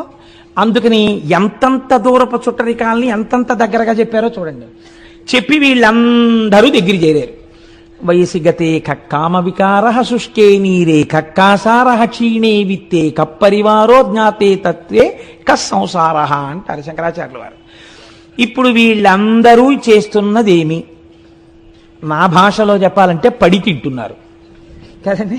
మనకు మాట ఉంది శాస్త్రంలో, అలా పడి తింటున్నారు ఏమిటండి అంటారు. తగినంత ప్రయోజనము లేకుండా పెడుతున్నారు కదా అని తినేసేటటువంటి వాళ్ళు ఉన్న కొంప వృద్ధిలోకి రాదు కదండి. అంటే పడి తింటున్నారు. పూర్వం అలా తినేవారు కాదు, ప్రయోజనము కొరకు తినేవారు. కాబట్టి అలా అనవసరంగా గుక్కెడు నీళ్లు వేరొక ఇంట తాగేవారు కాదు. ఆ ఇల్లు వృద్ధిలోకి రాదు. దొంగలు వచ్చిన ఇల్లు ఎలా పాడవుతుందో అర్థం లేకుండా చుట్టాల దాడి జరిగిన ఇల్లు కూడా అలాగే పాడవుతుంది. అందుకని అన్ని వేళలా అందరినీ అలా కూర్చోబెట్టుకోవడం కూడా దోషమే నన్ను అడిగితే. కాబట్టి ఏమైంది? ఇంతమంది వచ్చి చేరారు గౌతముడి దగ్గరికి. వచ్చి చేరి చక్కగా తింటున్నారు. హాయిగా ఏముందండి, చక్కగా పువ్వులన్నీ తీసుకొచ్చి ఇస్తున్నారు ప్రతి ఇంటికి. చక్కగా పూలతో పూజ చేశారో ఏడ్చారో భగవంతుడికి తెలియాలి. పూజ చేస్తే అటువంటి దుర్మార్గపు ఆలోచనలు ఎందుకు వస్తాయి వాళ్ళకి? కాబట్టి హాయిగా వేళ పట్టును తింటున్నారు, పడుకుంటున్నారు. అబ్బే మనవాడే అంటున్నాడు, ఎవడికి వాడేను. సుఖంగా గడిచిపోతున్నాయి రోజులు. ఇక్కడ ఒక మాట అన్నారు, ఎంత గొప్ప మాటో చూడండి. సింగంబు గుహకు చనినే ఇంగును ముత్యముల రాసి జంబుక భూమింకడు వేడుకమై డాయంగా బునుకలను బొక్కలు అలవడు పెక్కులు. మీరు సింహం ఉండేటటువంటి గుహలోకి వెళ్ళారనుకోండి, ముత్యాలు దొరుకుతాయి. ఎందుకంటే అది ఏనుగుని ఈడ్చుకొచ్చి కుంభస్థలాన్ని బదలగొట్టి తింటుంది కాబట్టి. ముత్యములు దొరికేటటువంటి వాటిల్లో ఏనుగు కుంభస్థలం ఒకటి కాబట్టి ముత్యాలు దొరుకుతాయి. నక్క ఉన్న గుహలోకి వెళ్ళారనుకోండి, అక్కడికి వెళ్ళినప్పుడు దొరికేవి ఎముకలు బొక్కలు, అంటే ఎముకలు మొబికలు దొరుకుతాయి అక్కడ. అదేం తింటుంది? ఏదైనా క్రూరమైన జంతువు వేటాడి వదిలేసిన శేషాన్ని ఈడ్చుకొచ్చి తింటుంది. ఎక్కడికి వెడితే ఏం దొరుకుతాయో అక్కడికి వెళ్ళినప్పుడు అవి దొరకడం ఆ యొక్క ప్రాంత లక్షణం. గౌతముడి దగ్గరికి వెళ్ళినటువంటి వాడికి అటువంటివే దొరికాయి. అయితే మీరు ఒక్కటి ఆలోచించండి, ఇప్పుడు గౌతముడి దగ్గర చేరిన వాళ్ళల్లో 2 వర్గాలు ఉన్నాయి. ఒకళ్ళు ఈ బంధుత్వం కలుపుకొని వచ్చిన వాళ్ళందరూ అన్నం కోసం వచ్చారు. వాళ్ళకి గౌతముడి తపస్సు కానీ, గౌతముడి మీద భక్తి కానీ, గౌతముడి దగ్గర ఏదో తెలుసుకోవాలన్న కుతూహలం కానీ లేవు. శిష్యులు ఉన్నారు కొంతమంది మొట్టమొదటి నుంచి. వాళ్ళు దేనికి ఉన్నారు? వాళ్ళు గౌతముడి దగ్గర శాస్త్రం నేర్చుకోవడానికి, భగవంతుడి గురించి తెలుసుకోవడానికి ఉన్నారు. ఇప్పుడు పొడమి విజితేంద్రియుడు, దయాళుడును, మదములేనివాడు, ఉపకారి, ఈ నలుగురు స్తంభముల ఎట్లు దాల్తురు సతత మోపి ఈ జగంబు సంధియమింతలేదు అన్నారు. ఈ జగత్తనబడేటటువంటి భవనము 4 స్తంభాల మీద నిలబడి ఉంది. ఈ నలుగురు ఎవరో తెలుసా? పుడమి విజితేంద్రియుండు, ఇంద్రియములను గెలిచినటువంటి మహాపురుషుడు ఎక్కడో ఒక్కడుంటాడు, ఒక చంద్రశేఖర పరమాచార్య స్వామి వంటి వారు. అటువంటి మహాపురుషుడి యొక్క పేరు స్మరింపబడినంత కాలం కూడా స్తంభంగా ఈ భూమిని కాపాడుతుంది. 2, దయాళుడును, అపారమైనటువంటి భూతదయ కలిగినటువంటి వాడు, అన్ని ప్రాణుల యందు ఈశ్వరుణ్ణి చూడగలిగినటువంటి వాడు. ఆయన ఒక స్తంభం ఈ భూమిని నిలబెట్టడానికి. మదము లేనివాడు, అహంకారం లేనివాడు, ఉపకారి, వేరొకటికి ఉపకారం చేసేవాడు. ఈ నలుగురే ఈ భూమండలాన్ని నిలబెడుతున్న స్తంభములు. మిగిలిన వాళ్ళు దీనిలోకి వచ్చిపోతున్న వాళ్ళు. కాబట్టి ఇలా జరుగుతుండగా కొంతకాలానికి ఒక విచిత్రం జరిగింది గౌతమాశ్రమంలో. బహుకాలం బిటులేగెనొక్క దివస ప్రాహ్నంబునన్ గౌతమ ద్రుహిణుండీశ్వర పూజకై సలిలమున్ తొట్టెన్ డనాన్ శిష్యులున్ రహిమీరన్ కలశంబులన్ కొని సరోరాజంబు చేరంగా పోనహివేణుల్ ముని భార్యలప్పుడే జలంబాడంగ విచ్చేయుడు. ఒకరోజు తెల్లవారుజామున గౌతమ మహర్షి శివలింగానికి అభిషేకం చెయ్యాలి, సంధ్యావందనం చేసుకోవాలి. ఒక పాత్ర ఒకదాన్ని శిష్యులకిచ్చి, ఒరే నాన్న, వరుణగుండంలోకి వెళ్ళి నీళ్లు పట్టరండ్రా, నేను సంధ్యావందనం చేసుకుని శివలింగానికి అభిషేకం చేసుకుంటాను అన్నాడు. వాళ్ళు ఆ కుండ పట్టుకుని నీళ్లు తేవడానికి వెళ్ళారు. అదే సమయానికి మిగిలినటువంటి మునుల యొక్క భార్యలు అక్కడికి స్నానం చేయడానికి వచ్చారు. ఈ వీళ్ళన్నారు, ఆడవాళ్ళు స్నానం చెయ్యడానికి వచ్చినప్పుడు వాళ్ళు స్నానం చేశాక పట్టుకుందాని లేని అక్కడ నిలబడడం బ్రహ్మచారికి దోషం అవుతుంది. కాబట్టి ఒక్కసారి మీరు పక్కకుండమ్మా, నీళ్లు పట్టుకుని మేము వెళ్ళిపోతాం అన్నారు వాళ్ళు. కానీ ఆ గౌతమ శిష్యులాముని సతీకాండంబుతో ఒక్క ప్రక్కన చేరుండు ఘనుండు దేశికుడు వేగన్ పూజకై తీర్థమున్ కొనితే రన్మము పంచెనట్లు కదక అట్లుదకమున్ గొంపోవలెన్ తల్లులన్నను నవ్వార రటుల్ తొలగంగ కడున్ గర్వం బఖర్వంబుగాన్. అమ్మలారా, దేశికుడు మా గురువు మమ్మల్ని కుండతో నీళ్లు తెమ్మన్నాడు సంధ్యావందనానికి, లింగాభిషేకానికి. మీరు ఒక్కసారి అలా ప్రక్కకి తొలగితే మేము ఆ నీళ్లు పట్టుకుని వెళ్ళిపోతామమ్మా అన్నారు వాళ్ళు.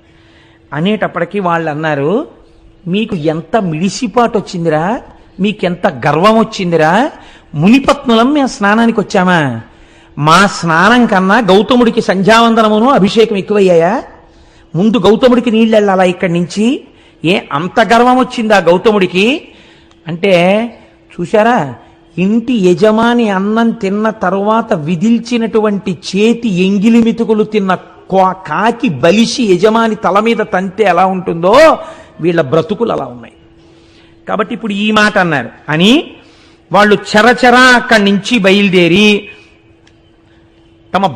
తమ భర్తల దగ్గరికి వెళ్ళేటటువంటి ప్రయత్నం చేస్తున్నారు. చనుండు మీరలిక సత్వరమేమిటి దీర్ఘమాడి నీళ్లను కొనిపోవగావలే జలం వనరింపకొడల్పలుయిరు మీ ఘనత నిరుంగకిట్లు పలుకం దొరకంటి రణంగ వారలం తనిచని ఆశ్రమమునకుంత గురురజ్ఞికి చెప్పెనాపయున్. ఇంతంత అహంకారం ఏమిట్రా మీకు? మేమిక్కడ స్నానం చెయ్యాలి, అభిషేకమా సంధ్యావందనమా? అంత గొప్పవాడైపోయాడు గౌతముడు, పొండవతలకన్నాడు. వాళ్ళు చిన్నబుచ్చుకుని నీళ్ల కొండని నీటితో తేకుండా ఖాళీ కుండతో తిరిగి వచ్చారు. గురువుగారి దగ్గరికి వెళ్ళి ఈ మాట చెప్తే, గురువుగారు చూశారా వీళ్ళని చేరదీసినందుకు ఎలా ప్రవర్తిస్తున్నారో అని గురువు పొద్దున్నే నొచ్చుకున్నా దానికి మేము కారణం అవుతాం. గురువుగారి దగ్గరికి వెళ్ళి అబద్ధం చెప్పినా దోషం వస్తుంది. అలాగని గురువుగారికి ఏమీ చెప్పకుండా కూర్చుంటే సంధ్యావందనానికి వేళ మీరిపోతుంది.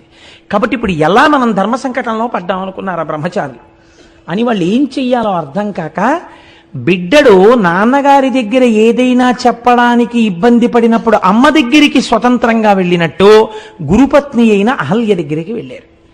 అమ్మ, గురువు గారు నీళ్లు తెమ్మన్నారమ్మా, మేము అక్కడికి వెడితే వాళ్ళు స్నానాలు చేస్తామంటున్నారు, మేము అక్కడ ఎలా నిలబడతామమ్మా? వాళ్ళు మునిపత్నులు, వాళ్ళు స్నానం చేస్తుంటే అయ్యే వరకు మేము అక్కడ నిలబడితే అది చాలా అసహ్యంగా ఉంటుంది, మేము బ్రహ్మచారులం అలా నిలబడకూడదు.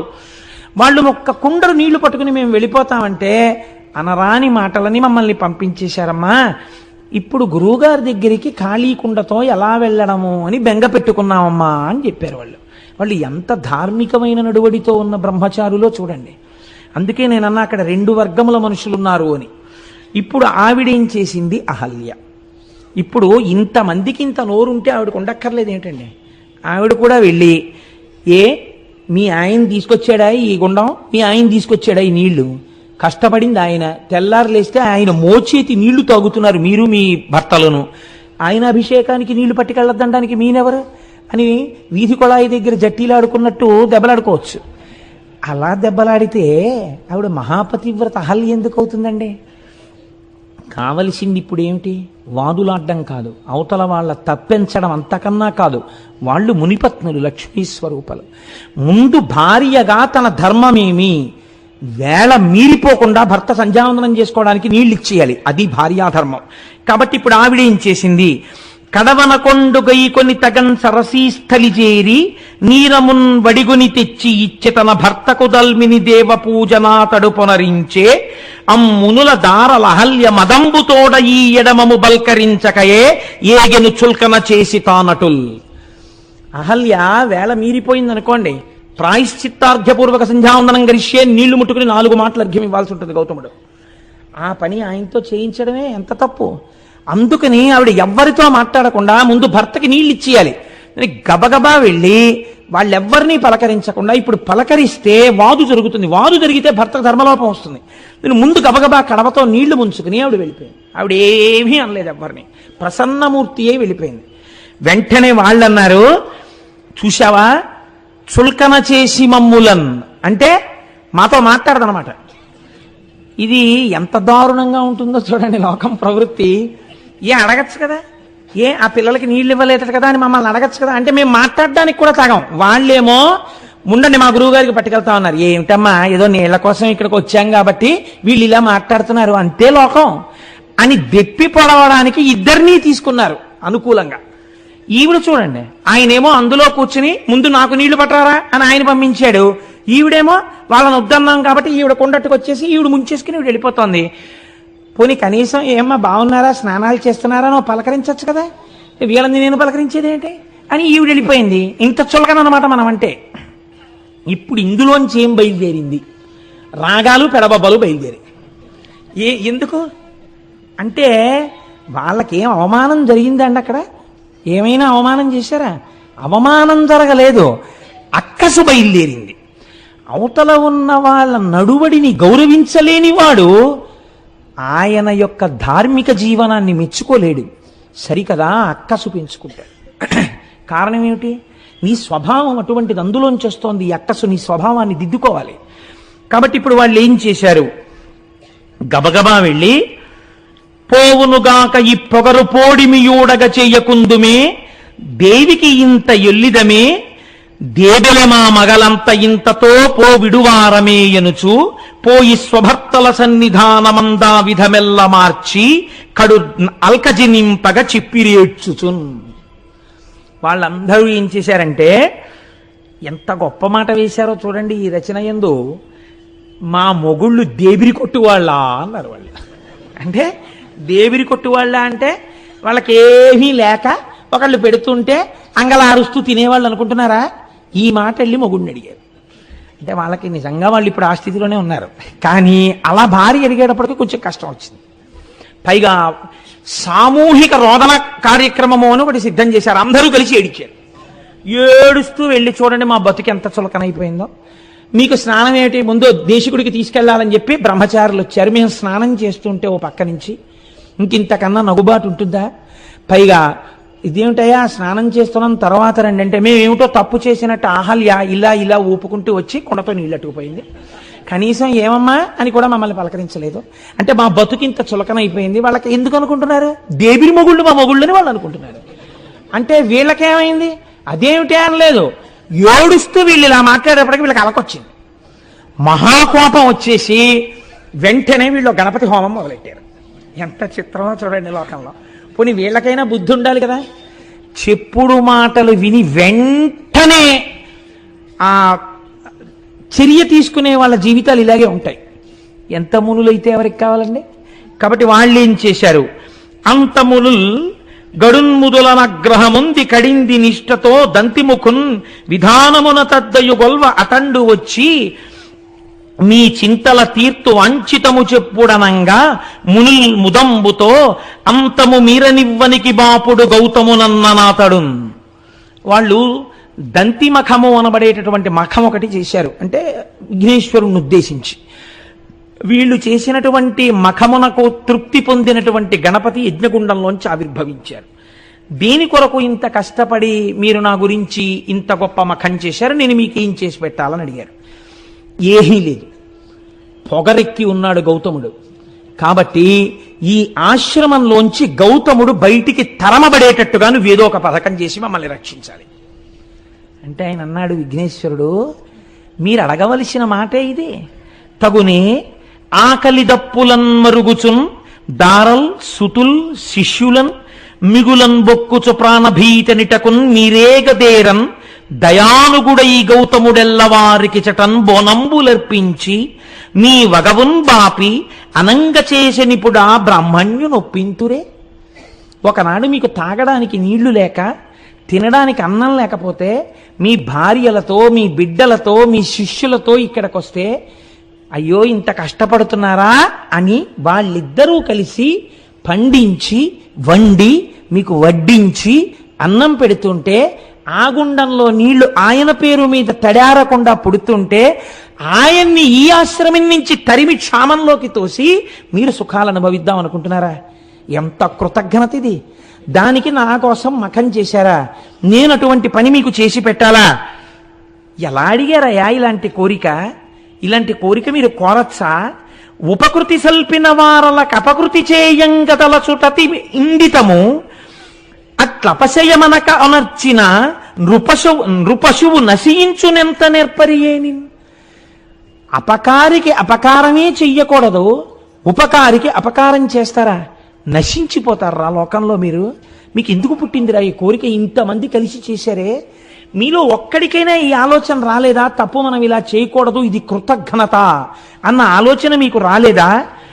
మంచివాడు చెడ్డ మానిసి కాబోవడెప్పుడు చెడుగు మంచి నెంచబోడు కుక్క గోవు కాదు గోవు కుక్కయు కాదు జగమునందు బ్రహ్మశాసనం ఇది అన్నాడు. ఊరే లోకంలో లక్షణం ఏమిటో తెలుసా? మంచివాడు చెడ్డ మానిసి కాబోవడెప్పుడు. మంచివాడు ఎప్పటికీ చెడ్డవాడు కాలేడు. ఎందుకని? అవతలవాడు తనని ఇబ్బంది పెడుతున్నా ఓర్మి వహించి ఉంటాడు తప్ప అవతలవాడిని బాధ పెట్టే పని తాను చెయ్యడు. చెడుగు మంచి నెంచబోడు. చెడ్డవాడున్నాడే వాడు యువతల ఆయన ఎంత మంచివాడైనా ఆయనలో ఒక్క మంచి గుణం చూసి చిచి ఆయన్ని బాధ పెట్టకూడదన్న ఆలోచన అవతలవాడికి రాదు. ఇది స్వభావం రా లోకంలో. చెడువాడి లక్షణం ఇది. అవతలవాడిలో ఎంత మంచి ఉన్నా చూడలేడు.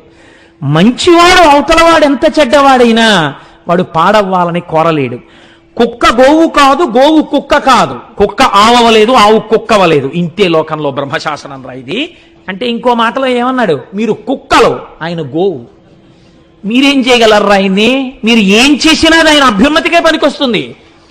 సనాతన ధర్మపు నిష్టని ఎలా తీసుకొస్తున్నారో చూడండి.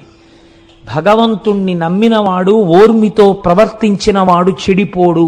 మీకు ఇటువంటి కథలు ధైర్యాన్ని నేర్పుతాయి. ఎవడో ఏదో మీకు ఒక చిన్న అపకారం చేశాడని మీరు అస్తమానం అదే చూసి బెంగ పెట్టుకునేటటువంటి అవసరం ఉండదు. పెద్దలు పెద్దలలాగే మాట్లాడతారండి. నేను ఎప్పుడైనా పురాణం చెప్పేటప్పుడు నా మనస్సుని పాడు చేసే సంఘటన ఏదైనా ఒకటి జరిగిందనుకోండి, నేను వెంటనే మా దొరగారి దగ్గరికి వెళ్ళి చెప్తుంటాను, దొరగారు నా మనస్సుని కొంచెం పాడు చేసిందండి, ఇటువంటి సంఘటన ఒకటి జరిగింది అంటే మా దొరగారు అంటారు, కోటేశ్వరరావు గారు, మీ మనస్సు ఇటువంటి సంఘటనలకు ఆశ్రయం ఇచ్చి పరమ పవిత్రమైన శివమహాపురాణం చెప్పుకోవడాన్ని పాడు చేసుకుని ఇది పట్టుకుంటుందా? అలా పట్టుకుంటే మీరు పాడైపోరా? మీరు ఏది పట్టుకున్నారో దాని యందు మనసు పెట్టండి, దీని యందు మనసు విడిచిపెట్టండి, అది మీరు చేయవలసింది అంటుంటారు. ఆనాడు మహానుభావుడు విఘ్నేశ్వరుడు చెప్పిన మాటలు మా దొరగారు చెప్తుంటారు ఒక్కొక్కసారి తెలియకుండానే. చూసారా, పెద్దలు పెద్దలే లోకంలో. కనుక చూడండి, ఈ మాట చెప్పి కుక్క గోవు కాదు, గోవు కుక్కయు కాదు, జగమునందు బ్రహ్మశాసనం ఇది బ్రహ్మశాసనం రా, కుక్క ఆవదు, ఆవు కుక్కవదు అంటారు. అంటే వాళ్ళన్నారు, నీ దగ్గర నీతులు వినడానికి మేము ఈ మఖం చేయలేదు, నువ్వు మాకు ఏదైనా ప్రవచనం చేస్తావని మేము నిన్ను తెచ్చుకోలేదు.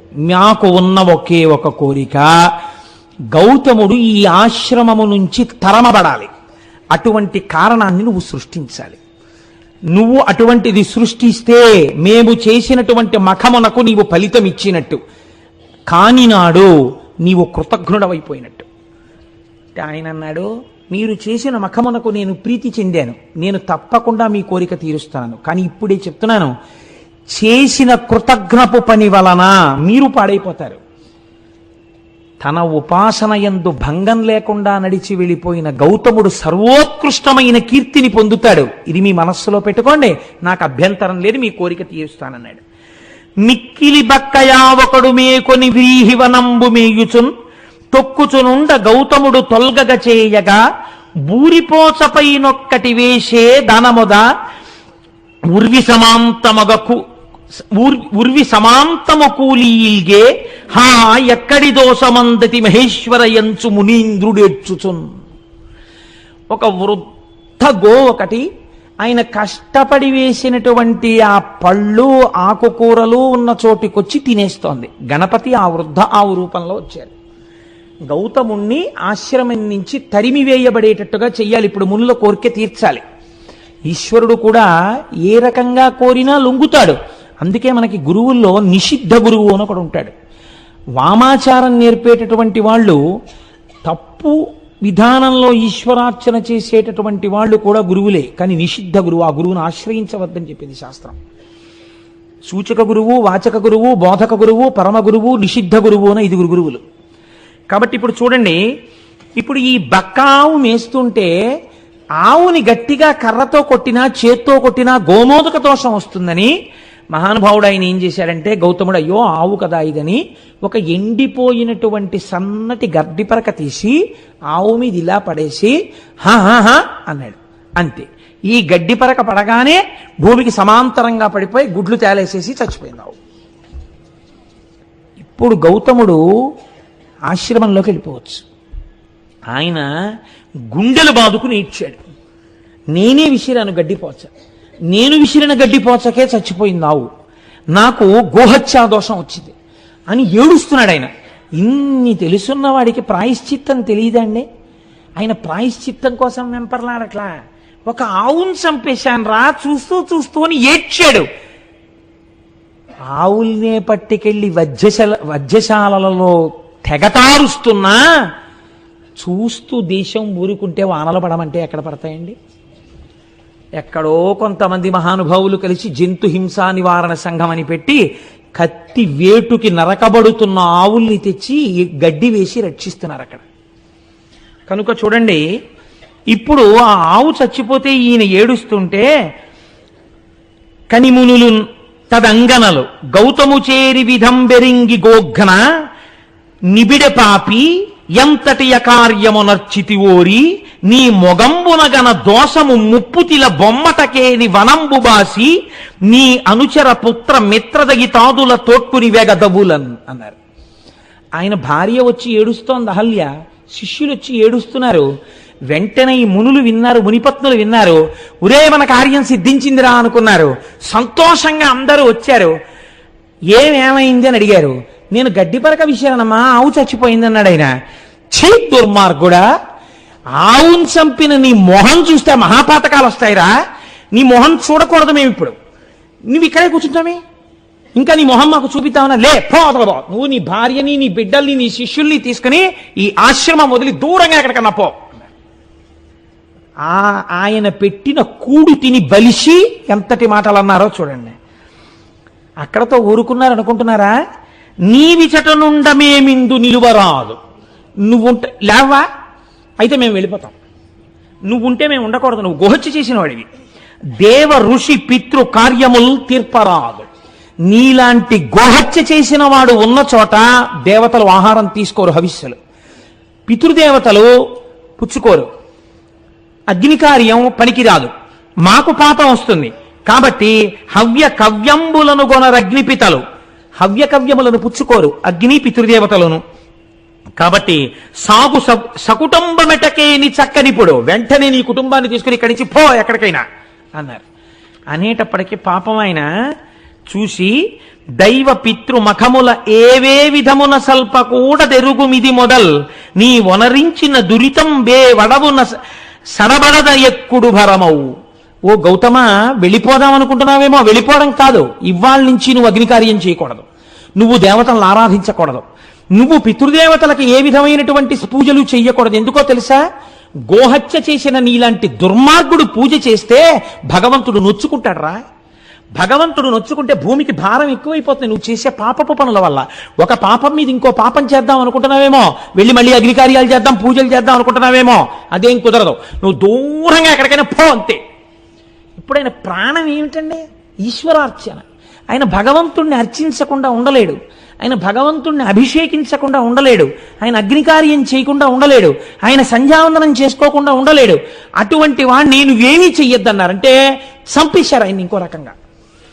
ఇంత బాధ పెట్టే మాటలు మాట్లాడితే ఆయన అన్నట్ట లేచి నిలబడి, చేసితి దోషము నిష్కృతి చేసితినే గాని శాంతి చందదుపుడమిన్ వాసిగా ప్రాయశ్చిత్తము చేసుకొని యఘంబు బాయు సిద్ధమిది ముని. అయ్యయ్యో, తప్పకుండా వెళ్ళిపోతానయ్యా, నేను ఇక్కడ ఉండను, నేను వెళ్ళిపోతున్నానని గబగబా వెళ్ళిపోయాడు మహానుభావుడు. ఒక నెల్లాళ్ల పాటు అలా తిరిగాడు. ఎంత దుఃఖం అనుభవించాడో అంతటి గౌతముడు. అయితే మీరు ఒక్కటిక్కడ చాలా జాగ్రత్తగా ఆలోచించాలి. ఇంతటి మహర్షే, ఇంత తపశ్శక్తి ఉన్నవాడే, ఒరే నేను గడ్డి పరక విసిరితే ఆవెందుకు చచ్చిపోయిందిరా, ఇందులో ఏదైనా కుట్రుందా అని ఆయన ఆలోచించలేదు. ఎందుకు ఆలోచించలేదు? అసలు ఒకడి గురించి తప్పుగా ఆలోచించడం ఆయనకి చేత కాదు. గోవు కుక్క కాదు, కుక్క గోవు కాదు. ఎంత గొప్ప స్థితి అండి ఆ గౌతముడిది నిజంగా. ఎటువంటి మహర్షి అండి. అందుకని ఆయన అంతర్ముఖుడై చూడలేదు. ఆయనే చూస్తే వీళ్ళ బతుకులు బయటడిపోతాయి. పైగా వెళ్ళి, నేను చాలా తప్పు చేశానయ్యా, ఒక నెల్లాళ్ళు అయిపోయిన తర్వాత చాలా వాడిపోయిన వదనంతో దుమ్ము కొట్టుకుని పోయిన వాడై దూరంగా నిలబడి తన శిష్యుల్లో ఒకడి చేత ఒక్కసారి నా కోసం ఆ మునుల్ని రమ్మనండి అని కబురు చేశాట. వీళ్ళు చక్కగా ఈ నీళ్లు తాగుతూ పువ్వులు పెట్టుకుంటూ చక్కగా ఈ కాయలు పళ్ళు తినేస్తూ ముప్పొద్దుల నా కోపంలో అయితే తెగ తిని కూర్చునున్నారు. అంతకన్నా నేను ఇంకా వాడలేను, నాకు అంత అక్కసుగా ఉంది. కాబట్టి ఆయన వచ్చి పిలిస్తే ఈ మునులు బయటికి వెళ్ళారు. ఆయన అన్నాడు, చాలా దోషం చేశానండి, నిజమే, ఆవును చంపేశాను, కానీ ఇలా ఎన్నాళ్ళు కూర్చోను పూజలు చేయకుండా, ఎన్నాళ్ళు కూర్చోను అగ్నికార్యం చేయకుండా, నా మనస్సు ఊరడిల్లట్లేదు. ఏదైనా ప్రాయశ్చిత్తం ఉంటే చెప్పండి, నేను ఆ ప్రాయశ్చిత్తం చేసుకుని మళ్ళీ నా జీవితాన్ని ఈశ్వరాన్ముఖం చేసుకుంటానన్నాడు. ఆయనకి కావలసింది భగవంతుడంతే, ఇంకొకటి ఆయనకి తెలియదు. ఆయనకి తెలియని విషయాలు వీళ్ళు చెప్పగలరా అండి? అంటే ఏమో, ఇంత తప్పు చేశాను కదా, ఇంతమంది వాళ్ళు తప్పు చేయకుండా ఉన్నారు, తప్పు చెయ్యని వాళ్ళ దగ్గర తప్పు చేసిన వాడు వినడం వినయం, అంతేకాని నాకు తెలిసిన నేను చేసుకోవడం ఏమిటి, మళ్ళీ ఇంకో తప్పు చేస్తానేమో. ఎంత వినయానికి ఆయన లొంగాడో చూడండి. ఆయన ఇంకా ఇంకా మెట్లు దిగి వినయానికి ఎడుతున్నాడు, వీళ్ళు ఇంకా ఇంకా మెట్లెక్కి అహంకారానికి ఎడుతున్నారు. వీళ్ళన్నారు, అయితే చెప్తాం విను. ఇమ్మహి గోహత్యా పాపమ్మును బొనరించినట్టి వాడను నేనంచు మేదిన్ అంతయును ముమ్మారు ప్రదక్షిణంబులనరింపు మొదల్. ఈ భూమండలాన్నంతటినీ 3 మార్లు ప్రదక్షిణం చెయ్యి. చేసేటప్పుడు ఏం చేస్తావో తెలుసా? అడుగు తీసి అడుగేసినప్పుడల్లా ఒక గోవుని చంపినటువంటి మహాపాతకుణ్ణి నేనే అని చెప్తూ 3 మార్లు ప్రదక్షిణం చెయ్యి భూమికి. అప్పుడు ఆ ఆవుని చంపిన పాపం పోతుందంటే ఎంత కక్ష చూడండి వాళ్ళకి అని చెప్పారు. అటు మీద ఒక్క మాసము చాంద్రాయణ వ్రతం వనరింపుము, 3 మాటలు ఇలా ప్రదక్షిణం చేసి వచ్చాక ఏం చేస్తావో తెలుసా? చాంద్రాయణ వ్రతం చెయ్యి. చాంద్రాయణ వ్రతం అంటే ఏమిటో తెలుసా అండి? ఇంకొక రకంగా చెప్పాలంటే నీకు ఒళ్ళు బలిసి ఆవును చంపావని చెప్పడం. అంటే తినకూడనంత ఆహారం తినేస్తే కొవ్వెక్కిపోతే, మనస్సులో రజోగుణ తమోగుణ ప్రకోపం పెరిగిపోతే, సాత్వికమైన ఆహారం తినకపోతే దాని వల్ల వచ్చిన మదంతో ప్రవర్తించిన వాడు దోషం చేస్తాడు. దానికి చాంద్రాయణ వ్రతం చేయిస్తారు. చాంద్రాయణ వ్రతం అంటే శుక్లపక్షంలో ఒక్కొక్క తిథి పెరుగుతుంటే ఒక్కొక్క కబలం పెంచుకుంటారు. కృష్ణపక్షంలో ఒక్కొక్క తిథి తగ్గిపోతుంటే ఒక్కొక్క కబలం తగ్గించేసుకుంటారు. అమావాస్య నాడు అసలు అన్నం తినరు. అలా అన్నాన్ని పెంచుకుంటూ తగ్గించుకుంటూ చేసుకోవడం వల్ల ఒంటికి పట్టిన కొవ్వు తగ్గిపోతుంది. అంటే వేరొక మాటలో చెప్పాలంటే నీ ఒళ్ళు కొవ్వెక్కి చంపావురా. బాగా తిని ఆయన పెట్టినవాడు తిన్నవాడు కాడు. ఎంత లేసి మాటలు అన్నారో చూడండి ఆయన్ని నిజంగా. కాబట్టి నువ్వు ఇది చెయ్యి. అటు మీద ఒక్క మాసంబు చాంద్రాయణ వ్రతం వనరింపుము తదనంతరంబున. పోను అక్కడతో అయిపోయిందా? అప్పుడు ఏం చేస్తావో తెలుసా? 101 మారు పాటిక బ్రహ్మగిరికి ప్రదక్షిణంబు అనరింపుము. 101 మార్లు ఈ బ్రహ్మగిరి చుట్టూ ప్రదక్షిణం చేయి. ప్రదక్షిణం చేసిన తర్వాత అంత మీద మృన్మయములైన లింగంబులర్ధిగూర్చి చేయు అర్చనంబు 1,000,000 మృన్మయ లింగాలు తెచ్చి పెట్టు. నువ్వే చేసుకో ఆ లింగాలన్నీ. చేసుకుని 1,000,000 లింగాలు పెట్టి ఈ 1,000,000 లింగాలకి అర్చన చెయ్యి. చూడ్డానికి వస్తారు. ఏమిటి మహానుభావ ఈ క్రతువు అంటారు. మహానుభావుణ్ణి కాదు, ఆవును చంపానని చెప్తుండు. చెప్పి చెయ్యి అన్నారు. ఆయన తెల్లబోయాడు విని. ఇంత దారుణమైన శిక్ష, అయ్య బాబోయ్ అంటే అయితే అది కూడా చేయమన్నమాట. అని ఇంకోటి ఏమంటారో అడిగినందుకు చూడండి ఎంత స్థితికి వెళ్ళారో వాళ్ళు. మొగుణ్ణి కొట్టి మొగసాలకు వెళ్ళడం అంటే ఇలాగే ఉంటుంది. కాబట్టి ఇట్లు చేసినచో అఘంబువాయు. ఇక మరి ఒక పద్ధతి వినుము. ఒకవేళ చేయలేవా మొహం అలా పెట్టమే, ఇంకో పద్ధతి చెప్తాం మీరు పునజ్జయి అంటే అంతటి మహర్షిని పట్టుకుని ఇవాళ వాళ్ళు ప్రబోధం చేసేస్తున్నారు. ఎంత గొప్పగా మాట్లాడుతున్నారో చూడండి. దినదినమీశ్వరున్ కొలిచి దివ్య తపంబొనరించి దేవ గంగను ఇట తెచ్చి తద్విమల కాండమునం అఘమర్షణావగాహనమును ఒనర్చినన్ దురితమంతయు డొల్లు శుభాప్తి కోరి ఇంకను శివలింగ కోటులను కల్పన చేసి భజింపు మాపయ్యన్. ఏం చేస్తావు తెలుసా? అలా చేయలేకపోతే వెళ్ళి కూర్చుని శంకరుడి గురించి తపస్సు చేయి. శంకరుడు ప్రత్యక్షమైన తర్వాత గంగ నిమ్మని అడుగు. ఇత పూర్వం వారణాసి దగ్గర ప్రవహిస్తోంది ఒక గంగ, ఇంకొక గంగని ఇటు తీసుకురా. భగీరథ ప్రయత్నం అంటారు. భగీరథుడు ఎంత కష్టపడవలసి వచ్చిందండి. ఈయన కర్మ ఈయనకి. వెళ్ళి ఆ గంగనిటి తీసుకురా. ఎక్కడా ఉన్ చంపావో అటువైపు నుంచి ప్రవహింపచేయి. చేసిన తర్వాత ఒక వ్రతం చేయి, అఘమర్షణ వ్రతం అనేటటువంటి వ్రతం. మళ్ళీ 1,000,000 లింగాలు పెట్టు, వాటికి అర్చన చేయి. ఇవన్నీ చేస్తే నీ పాపం పోతుంది అనుకుంటున్నాం. అలా చేయి, మొదలు పెట్టన్నారు. అంటే ఇక పోయేది మొదలెట్టాడంటే ఇంకా భగీరథుడిలా ఇక మళ్ళీ వస్తాడా? ఈ ఆశ్రమం మంది, ఈ పళ్ళు మనవి, ఈ కాయలు మనవి, ఈ కూరలు మనవి. ఇంకా మళ్ళీ భగీరథుడు తిరిగి రాకుండా ఉపదేశం చేశారు. ఆ పిచ్చి ఆయన ఇదేమిట్రా, నేను చదువుకున్నాను కదా, ఇవన్నీ ఎందులో ఉన్నాయిరా, ఏ పురాణంలో ఉన్నాయి, ఏ ఆ ధర్మసింధువులో ఉన్నాయి, ఓసారి ఆ పేజీ నెంబర్లు చెప్పండి అని అడగచ్చు కదా. నా బుద్ధి ఇలా వర్తించేగా అవును చంపాను, పెద్దలు చెప్పిన మాట విందాం అనుకున్నాడు ఆయన. కాబట్టి ఆయన ఏం చేశాడంటే శరీరంతో తిరిగితే ఏమొచ్చింది? పాపాత్ముండి పాపాత్ముండి పాపాత్ముండి అంటే పాపం పోతుందా? ఈశ్వరుడు యొక్క అనుగ్రహంతో పాపం పోవాలి. అందుకని ఈశ్వరానుగ్రహానికి నోచుకుంటానన్నాడు అని ఆయన వెళ్ళి అద్భుతమైనటువంటి తపస్సు ప్రారంభం చేశాడు. ఒక పార్థివలింగాన్ని ఒక దాన్ని చేసుకుని ఆ లింగం దగ్గర కూర్చుని పంచాక్షరి మహామంత్రంతో తదేక నిష్ఠతో శివుణ్ణి ఆరాధన చేశాడు. అలా తపస్సు చెయ్యగా చెయ్యగా శంకరుడు ప్రత్యక్షమయ్యాడు. ప్రత్యక్షమై నాయన ఎందుకురా ఇంత తపస్సు చేశావన్నాడు. అనగానే కన్నుల నీరు కారుస్తూ గౌతముడు అన్నాడు, ఈశ్వరా మీకు తెలియందేముంటుంది, నేను ఎంత పాపం చేశానండి, ఒక ఆవుని చంపేశాను.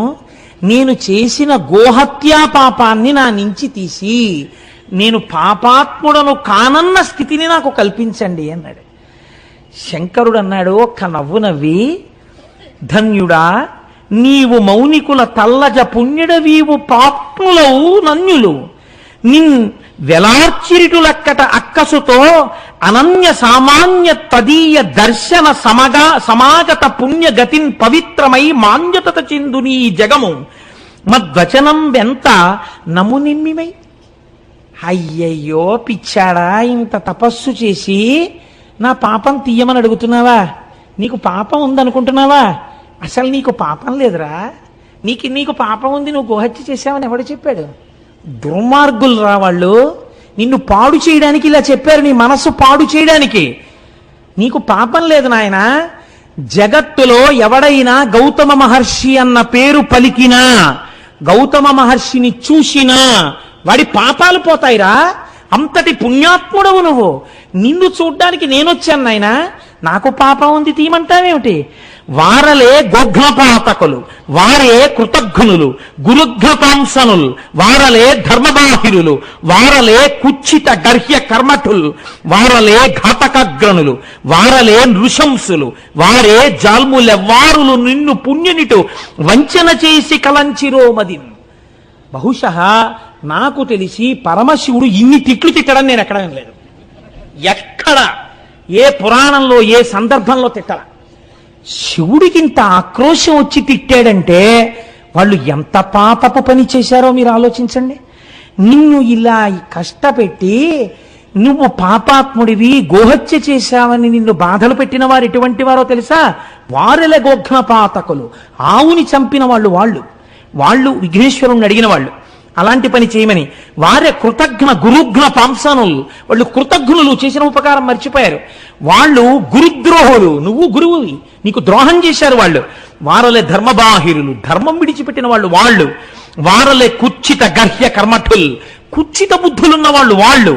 వారలే ఘాతకాగ్రణులు, మహాఘాతకం చేసేటటువంటి వాళ్ళు. వారి నృశంసులు, అసలు తలుచుకోకూడనటువంటి వాళ్ళు, మనసులో స్థానమీయకూడని వాళ్ళు. వారే జల్ములెవ్వారులు నిన్ను పుణ్యనిట వంచిన చేసి కలంచిరోమదిన్. ఈశ్వరుడింత కోపం పెంచుకోవడానికి కారణం ఏమిటో తెలుసా అండి? ఇంత భక్తుడవైన నీ మనస్సు ఎందుకు పాడి చేశారా వాళ్ళు? దీనికి నాకింత కోపం వచ్చింది. భక్తుడైన వాడి మనస్సు పాడి చేస్తే వచ్చేటటువంటి శిక్ష అది. కాబట్టి ఇప్పుడు ఏమైంది అంటే ఆయన అన్నాడు, నీ దివ్య దృష్టిని చూడివని పరమేశ్వరుడు అవలోకింపచేసిన మునీశ్వరుడు అవలోకించి విస్మితుండై పరమేశ్వరుని చూసి, ఏమిటయ్యా గౌతమ, నీ చెప్పాలా ఎవరు చేశారో ఈ ద్రోహం?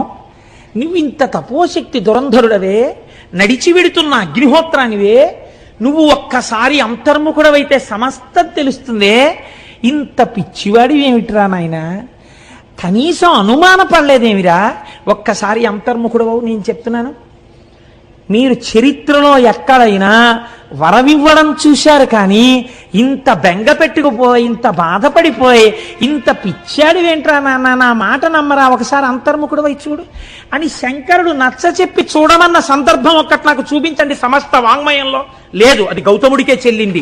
ఎంతటి ఉదయుడో మహానుభావుడు, ఎంతటి మహానుభావుడో! ఆయన తెచ్చిన గంగ చేత పోషింపబడిన శరీరాలు ఈ శరీరాలు. ఆయన గురించి చెప్పుకుని విని ధన్యులం కాకపోతే మనం కృతజ్ఞులం అవుతాం. ఈశ్వరుడు ఇన్నాళ్ళకి మనకు అవకాశం ఇచ్చి త్రయంబకేశ్వరలింగం గురించి చెప్పుకునే అదృష్టాన్ని మనకిచ్చాడు. కాబట్టి ఒక్కసారి అంతర్ముఖుడై చూశాట గౌతముడు. సత్యం తెలిసిపోయింది, ఎవరు చేశారో ఈ పని అర్థమైపోయింది. వెంటనే ఆయన కళ్ళు తెరిచి శంకరుణ్ణి చూసి అన్నాడు, ఉపకారమయునిరించిరి కృపానిధి నిజంబు వారు కించుకలైనని నీ కృపకున్ పాత్రమనైతిని నిపుణనై వడసి కొంటి నీ దర్శనమున్. ఆహాహాహా, నాకెంత ఉపకారం చేశారయ్యా వాళ్ళు పరమేశ్వర. వాళ్ళు నన్ను ఇలా తిట్టకపోతే, వాళ్ళు నన్ను ఇలా తోసేయకపోతే, నేను ఇలా తపస్సు చేసి నిన్ను ప్రత్యక్షం చేసుకుంటానా? నిన్ను చూడాలి, నా పాపం పోవాలని ఎంత కఠోరంగా తపస్సు చేశాను, ఎంత మనస్సు పెట్టి తపస్సు చేశాను. అవతల వాడిలో చెడు చూడడం మంచివాడికి చేత కాదురా. కుక్క ఆవు కాదు, ఆవు కుక్క కాదు చెప్పాడు కదా విఘ్నేశ్వరుడు. కాబట్టి మహానుభావులు నాకు ఎంత ఉపకారం చేశారండి, వాళ్ళ వల్ల కదా మీ దర్శనమైంది. వాళ్ళంతా ఉపకారం చేస్తే వాళ్ళని నేను ఏమని నిందించను, నేను వాళ్ళకి రుణపడిపోయాను పరమేశ్వర అన్నాడు. లోకమునందు లోకేశ్వరుణ్ణి చూడడం తప్ప అవతల వాడిని తప్పు పట్టడం చేత కాని గౌతముడు తెచ్చిన గంగ తాగి బతికిన జీవితాలు బురద జల్లుకునే స్థాయిలో తెల్లవారులేస్తే పేపర్ల నిండావే ఎంత కృతజ్ఞపు కుచ్చిత కుళ్ళు బతుకులై కూర్చున్నాయండి మనవి. ఎంత సిగ్గుపడాలి నిజంగా మనం. గౌతముడు ఎంత పరివేదన చెందుతాడు. ఒక్క చోట గౌతమ మునికి విగ్రహం లేదా? ఒక్క చోట గౌతముడి గురించి చెప్పేవాడు లేడా? ఒక్క చోట గౌతముడికి ఆరాధన లేదా? ఇంతటి మహానుభావుడని చెప్పి ఆయన పేరు మీద ఉత్సవం లేదా? పనికి మాలిన వాళ్ళందరికీ ఉత్సవాలా? ఎంత కృతజ్ఞతతో ఉంది లోకం ఇవ్వాల. ఆయన ఇచ్చిన నీళ్లు తాగా మునుల్ని ఎందుకు అనాలి? మనము వాళ్ళు ఒకటి కాదా? కాబట్టి ఇప్పుడు ఈ మాట చెప్పి ఆయన అన్నాడు, అయినా కూడా అని ఆనందించి చొక్కియున్నంత వరంబిచ్చదా కోరుకొనమనుడు. ఏమిటో నీ ఇంత మంచితనం ఏమిటో. సరే అయిందేదో అయిపోయింది. పాపం తీసేయి అన్నావు, తీయడానికి నీకు పాపం లేదు. వచ్చిన వాడిని ఉట్టినే వెళ్ళిపోతానా? ఏదైనా వరం కోరుకో, వరం ఇస్తానన్నాడు. చిత్రం ఏమిటో తెలుసా అండి? ఆయనకి ఏది గుర్తొచ్చిందో తెలుసా? వరుణుడు జలం ఇవ్వనన్నాడు, మునులు నువ్వు గంగని తీసుకురా అన్నారు. పోనిలే, వాళ్ళు చెప్పిన మాట ఇంకా వింటున్నాడు. ఎంత పెద్దరికం ఇచ్చాడో చూడండి. ఇప్పుడు వాళ్ళు చెప్పిన మాట మనం అడిగితే శివుడు కోపడతాడేమో, ఇంకా నీకేం బుర్రలేదా, వాళ్ళు చెప్పిన మాటలే అడుగుతున్నావు, సర్వజ్ఞుడు కదా అని అనుకోలేదు. మహానుభావం. నిజమైన కృతజ్ఞత అంటే ఇది. నన్ను వాళ్ళు పంపించబట్టి మీ దర్శనమైందండి లొల్లి మాట్లాడటం లేదు. నిజంగా వాళ్ళు ఎంత పుణ్యాత్ములో, ఎంత ఉపకారం చేశారో నేను వాళ్ళ చెప్పిన మాటలే గట్టిగా పట్టుకోవాలనుకుంటున్నాడు. అంటే పైకి ఒక మాట, లోపల ఒక భావన కాదు. నిజంగా లోకంలో అవతల వాడి యందు దుష్టత్వం చూడడం చేత కానివాడు. కాబట్టి ఇప్పుడు ఆయన ఏమడిగాడో తెలుసా అండి ఆయన్ని? అయ్యా, మీరు నిజంగా నన్ను కానీ అనుగ్రహించాలనుకుంటే ఒక్కసారి మీ జటాజూటంలో ఉన్న గంగని విడిచిపెట్టండి, నేను ఆంధ్రదేశానికి తీసుకెడతానన్నాడు. అనగానేట గభాలన గంగ పైనుంచి కిందకి దూకిందిట స్త్రీ రూపంలో. తల్లి తెల్లటి వస్త్రాలతో నిలబడేటప్పటికీ ఇవన్నీ గౌతముడు కోరుకున్నవి కావు. గంగా దర్శనం అయింది ఆయనకి.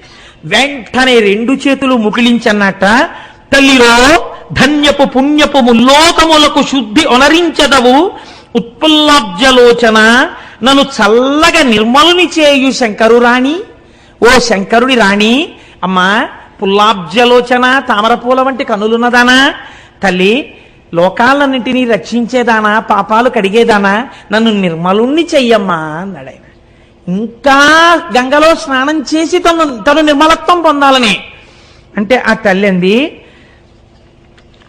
తప్పకుండానయ్యా, నీకు అభిషేకము గూరిచి వీక చనెద శివుని తలకు వేగ ననగబల్ వ్యాకులితుడంగగు మునినవలోకించి శివుండనియే నిలువుమని గంగన్.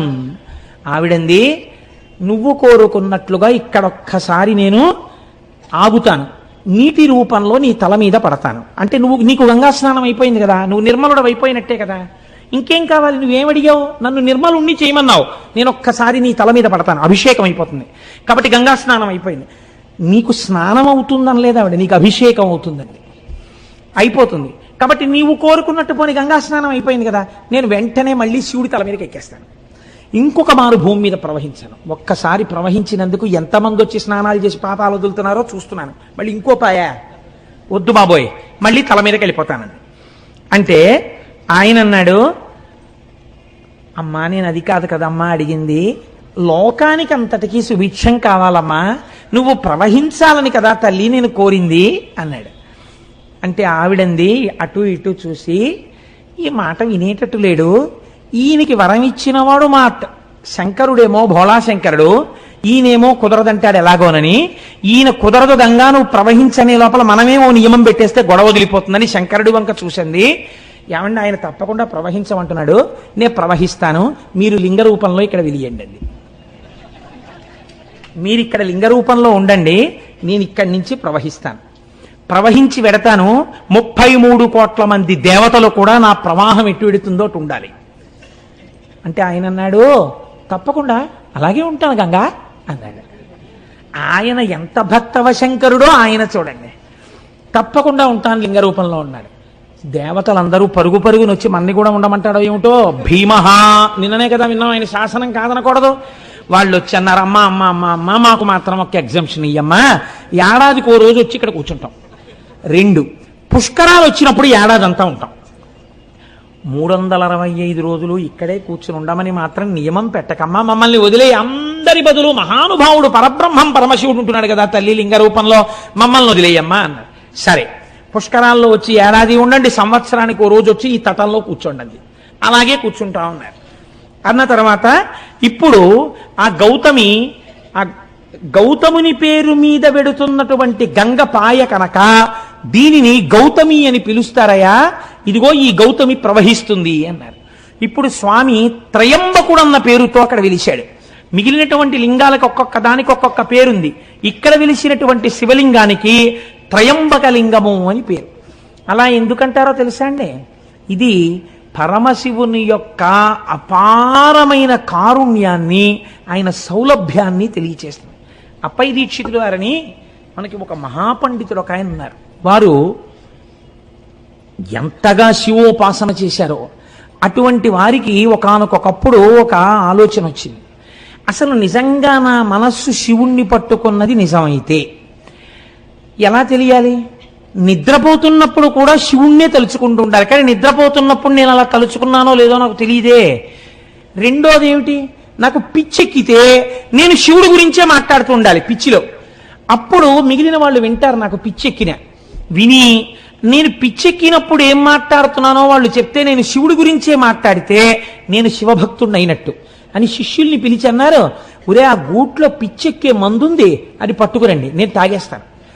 నాకు ఒక 2 గంటల పాటు ఆ పిచ్చిలో నన్ను ఉండనివ్వండి. నేను పిచ్చిలో ఉన్నప్పుడు ఏం మాట్లాడుతుంటానో మీరు రాయండి జాగ్రత్తగా కిటికీ దగ్గర కూర్చుని. ఓ 2 గంటలు అయిపోయిన తర్వాత లోపలికి రండి, ఇదిగో అటువైపు కిటికీలో ఇంకో మందు ఉంది, అది పోసేయండి నా నోట్లో, నా పిచ్చి తగ్గిపోతుంది. తగ్గిపోయిన తర్వాత నేను పిచ్చిలో ఏం మాట్లాడానో నాకు చూపించండి రా అన్నారు. దీన్నే పిచ్చెక్కినప్పుడు అప్పై దీక్షితుల వారు చేసినటువంటి స్తోత్రాల్ని ఉన్మత్త పంచశతి అని పిలుస్తారు. ఆయన పిచ్చిలో మాట్లాడారు. ఆయన పిచ్చిలో పరమశివుడి గురించి ఏమని మాట్లాడారో తెలుసా అండి? ఒక శ్లోకం ఉన్మత్త పంచశతిలో, అర్కద్రోణ ప్రభృతి కుసుమైరర్చనం తే విధేయం ప్రాప్యంతే నస్మరహర ఫలం మోక్ష సామ్రాజ్యలక్ష్మీ ఏతజ్జానన్నపి శివ శివ వ్యర్థయన్ కాలమాత్మన్ ఆత్మద్రోహీకరణ వివశో భూయ సాధపతాని. ఆ ఉన్మత్త పంచశతిలోంచి ఒక శ్లోకం ఇది. ఆయన అన్నారు, ఈశ్వర, ప్రపంచంలో ఎవడైనా చాలా గొప్ప కోరిక తీర్చాలి అని అనుకుంటే దానికి తగిన పూజ అడుగుతాడు. నువ్వేమడిగావు?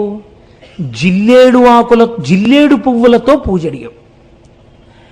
ఎవరైనా జిల్లేడు పూలు కోసుకుంటుంటే మీరు ఎందుకండి జిల్లేడు పూలు కోసేస్తున్నారని ఎవరు అడగరు. ఆ పనికి మాలిన అన్ని ప్రదేశాల్లోనూ జిల్లేడు ఉంటుంది కాబట్టి లోకమంతా విడిచిపెట్టేసినటువంటి చెట్టు యొక్క పూలు నీకు కావాలి. రెండోది ద్రోణి, అర్క, ద్రోణ పుష్పం అంటే తుమ్మి పువ్వు. రెండోది నీకు తుమ్మి పువ్వు కావాలి. ఈ రెండు ఎవ్వరూ అడగరు, ఎవ్వరూ కొయ్యరు, ఎవరూ దండలు కట్టరు, ఎవరూ సిగలో పెట్టుకోరు. అది ఇంతంత బంతుల్లో ఉంటుంది. ఆ బంతుల్లోంచి ఇంతంత పువ్వు బయటికి వస్తుంది, ఇంతే ఉంటుంది. శ్రీకాళహస్తిలో బయట అమ్ముతుంటారు ఈ తుమ్మి పూలు. కాబట్టి నీకు ఈ తుమ్మి పూలు వేస్తే చాలు, ఈ జిల్లేడు పూలు వేస్తే చాలు. ప్రపంచంలో ఎవ్వరూ కోరుకోనివి, ఒకవేళ ఎవరైనా వచ్చి కోసుకుంటున్నా అదేంటబ్బాయి అలా కోసేస్తున్నావు అని అననివి, ఇంత చౌకబారుగా దొరికేవి, ఈ రెండింటినీ నువ్వు పుచ్చుకుని ప్రాప్యంతే నస్మరహర ఫలం మోక్ష సామ్రాజ్యలక్ష్మీ. ఏమిస్తావు? ఓ రూపాయో పావలో ఇవ్వడం కాదు, ఒక్క తుమ్మి పువ్వు వేస్తే, ఒక్క జిల్లేడు పువ్వు వేస్తే మోక్షం ఇచ్చేస్తావు. మోక్ష సామ్రాజ్యలక్ష్మీ ఏతజ్జానన్నపి శివ శివ వ్యర్థయన్ కాలమాత్మన్. ఇంత అనుగ్రహ ప్రదాతవై నువ్వుంటే ఒక్క జిల్లేడు పువ్వు, ఒక్క తుమ్మి పువ్వు తెచ్చి నీ పాదాల మీదేసి శివా శివా అని నేను అనను. నేనేం చేస్తుంటాను? మిగిలిన పనికిమాలిన పనులన్నీ చేస్తుంటాను. ఈ 2 పనులు చేసినట్టుగా నాకు కనపడదు. శివ శివ అనను, ఈ 2 పువ్వులతో నీకు పూజ చెయ్యను. ఆత్మద్రోహీకరణ వివశో భూయసాధపతాని. నా అంత ఆత్మద్రోహి ఇంకెక్కడుంటాడు?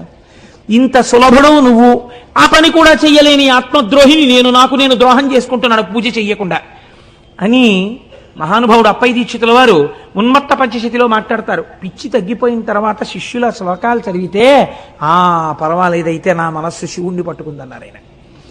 అలా ఎంతటి సులభుడో చూడండి. త్రయంబకేశ్వరుడిగా వెలిశాడు. త్రయంబకుడు వెలిసిన తర్వాత గౌతమి అన్న పేరుతో గౌతమ మహర్షి పేరు మీద గంగ వెళ్ళిపోతోంది.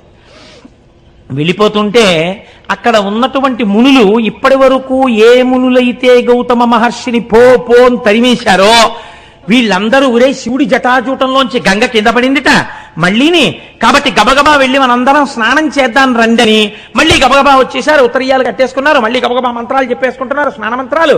అందులో మునిగేద్దామని భార్యలతోటి శిష్యులతోటి దిగుతున్నారు. చూసిందిట గంగానది. ఆయన పేరు మీద పుట్టితే మళ్ళీ ఇందులో కూడా స్నానం చేసి పాపాలు పోగొట్టేసుకుందాం అనుకుంటున్నారా? ధూర్తులారా అని కని ధుని ఘోరపాతకులు కష్మలెందు కృతఘ్నమూర్తులీమునుల అపఘ్నమేవమిక ముట్టగ వచ్చిరి వీరు తాకునోర్వను కనరాకపోదునని వైళమలంగి అదృశ్యమయ్యే అంతనెకని గౌతముండకట తల్లిరో పోయిత పాసి నీసుతున్. ఆవిడ వెంటనే మునులు స్నానానికి దిగుతుంటే అంతర్ధానం అయిపోయింది. అక్కడ ఉన్న నదీ ప్రవాహం హఠాత్తుగా మాయమైపోయింది, అంతే మట్టి అయిపోయింది. తడి కూడా లేదు, అది విచిత్రం. మళ్ళీ ఎండిపోయిన భూమి అయిపోయింది. ఎందుకని?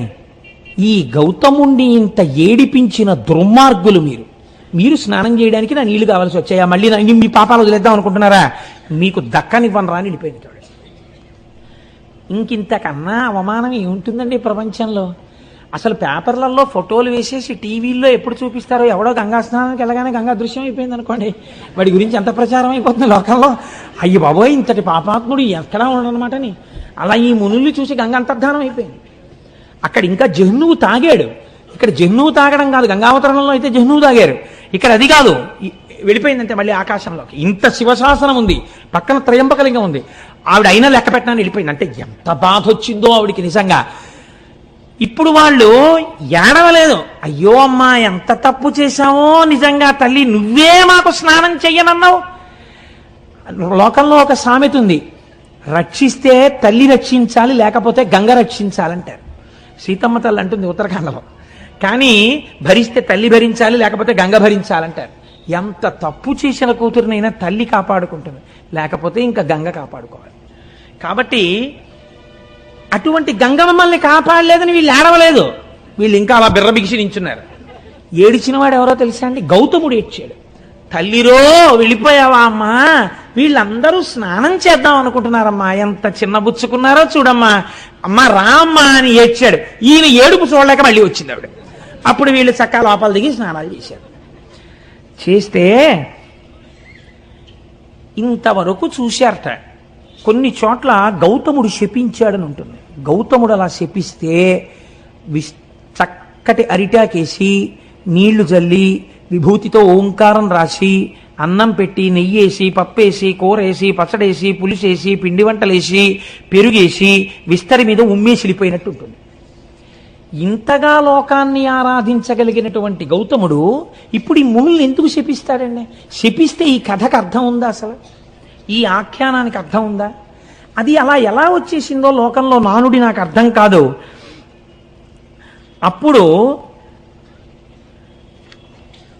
ఒక్క మాట మాత్రం చెప్తారు, మునులరించినట్టి యఘమున్ సకలమ్ము నిరింగి మట్టుమీరినవడి గౌతమార్యుడును మరిన్మరి వారణ సేయుచుండినన్ గనలచు అమ్మునిప్రువుల కన్గొని ఇట్లది శాపమిచ్చిరీరును భవదీయ వంశులు విరోధులు కాగలరీశ్వర భక్తికిన్. గౌతముడు శపించలేదు. తమ గురువుగారు ఇంత చేసినా సరే, గంగా స్నానాన్ని మళ్ళీ ఏర్పాటు చేసినా సరే, స్నానం చేసి వచ్చి క్షమార్పణ చెప్పి ఆయన కాళ్ళు పట్టని మునులను చూసి గౌతమ శిష్యులు శపించారు. ఏమని శపించారు? మీకు శివభక్తి లేకుండుగాక అని శపించారు. మీకు నేను నిన్నటి రోజున ఒక మాట చెప్పా, ప్రపంచంలో ఐశ్వర్యమును పాడు చెయ్యడానికి గొప్ప శాపం ఏమిటో తెలుసా అండి? నీ ఇంట జిల్లేడు మొక్క పుట్ట.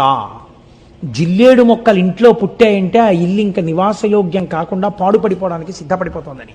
నీ ఇంట జిల్లేడు మొక్క పుట్ట అంటే భయంకరమైన శాపం భౌతికమైన ఐశ్వర్యానికి. నీకు శివభక్తి లేకుండుగాక అంటే అంతటి దయాళువైనటువంటి శివుడి మీద భక్తి లేనటువంటి స్థితి ఏర్పడడం అంటే ఇంకా అది మనుష్య జన్మ ఎత్తి కూడా ఉద్ధరణ వేపికి అడుగులు వేయలేనటువంటి వైక్లభ్యానికి గురైపోవడం. కాబట్టి ఆత్మోన్నతిని పాడు చెయ్యాలంటే నీకు శివభక్తి కలగకుండుగాక అని శపిస్తారు. భౌతికమైన ఐశ్వర్యాన్ని పాడు చేయాలనుకుంటే నీ ఇంట జిల్లేడు మొక్క పుట్ట అని శపిస్తారు. కాబట్టి ఇప్పుడు గౌతమ శిష్యులు ఏమని శపించారంటే మీకు శివభక్తి కలగకుండుగాక అని శపించారు. వాళ్ళ నాటి నుంచి జడులై తమ జీవితాల్ని పాడు చేసుకుని తిరిగారు. ఆనాడు వెలిసినటువంటి త్రయంబకలింగమే మనం ఈనాడు వెడితే మహారాష్ట్రలో త్రయంబకేశ్వరుడు అని త్రయంబకం గౌతమీ తటే అని ఆ గౌతమీ తటి ఒడ్డునే మనం చూస్తున్నాం. కానీ మీరు ఒక్కటి ఆలోచించండి, నేను మిమ్మల్ని ఒక యథార్థమైన ప్రశ్న వేస్తాను. నిజంగా మనం త్రయంబకేశ్వరుడి గుడిలోకి వెళ్ళినా, గోదావరి ఒడ్డున నించున్నా, ఇంత కష్టపడి ప్రయాణం చేసి కాటేసి తీసుకుని స్నానం చేసి గుళ్ళోకి వెళ్ళి పెద్ద క్యూలో నించుని తీరా అక్కడికి వెళ్ళేటప్పటికి జరుగని ఏదో దర్శనం చేసుకుని సంతోషంతో బయటికి వచ్చి గోదావరి ఒడ్డున నించున్నా, మీరు గౌతముడి గురించి ఇంత ప్రశాంతంగా ఇంత ఆనందంగా మీ మనస్సులు నిలబడతాయా? నిలబడవు. నిజంగా అసలు త్రయంబక దర్శనం అంటే ఏమిటో తెలుసా అండి? ఇప్పుడు ఇక్కడ ఈ సభలో మీరు చేసిన దర్శనమే మీరు గౌతమీ తటి యందు త్రయంబక దర్శనం చేశారు. ఇప్పుడు నిజంగా మహామునిని మీరు శ్లాఘించినట్టు మనస్సుతో దీని వలన ఈశ్వరానుగ్రహానికి మీరు లోనవుతారు. ఇప్పుడు ఏమైంది? ఆయన త్రయంబకుడు. త్రయంబకుడు అంటే మూడు కన్నులున్నవాడు. మూడు కన్నులున్నవాడు సమస్త దేవతా స్వరూపముల యందు మహాదేవుడు ఒక్కడే. మనకి ఓం త్రయంబకం యజామహే సుగంధిం పుష్టివర్ధనం ఉర్వారుకమివ బంధనాన్ మృత్యోర్ముక్షీయమామృతాత్ అని మృత్యుంజయ మహామంత్రం. మూడు కన్నులు ఉండడం అంటే మీరు ఒకటి బాగా జ్ఞాపకం పెట్టుకోండి. కాలహర కామహర ఈ రెండు దాని యందు ఉన్నాయని. మనం పుట్టడానికి కారణమేమి? తల్లిదండ్రుల యొక్క కామము మన యొక్క జననమునకు హేతువు. మళ్ళీ మన శరీరం పడిపోవడానికి కారణమేమి? కాలము కారణము. కొంతకాలం వచ్చిన తర్వాత డేట్ ఆఫ్ డెత్ ఉంది కదండి. కాలము వలన పడిపోతారు, కామము వలన మళ్ళీ ఉపాధి తీసుకుంటారు.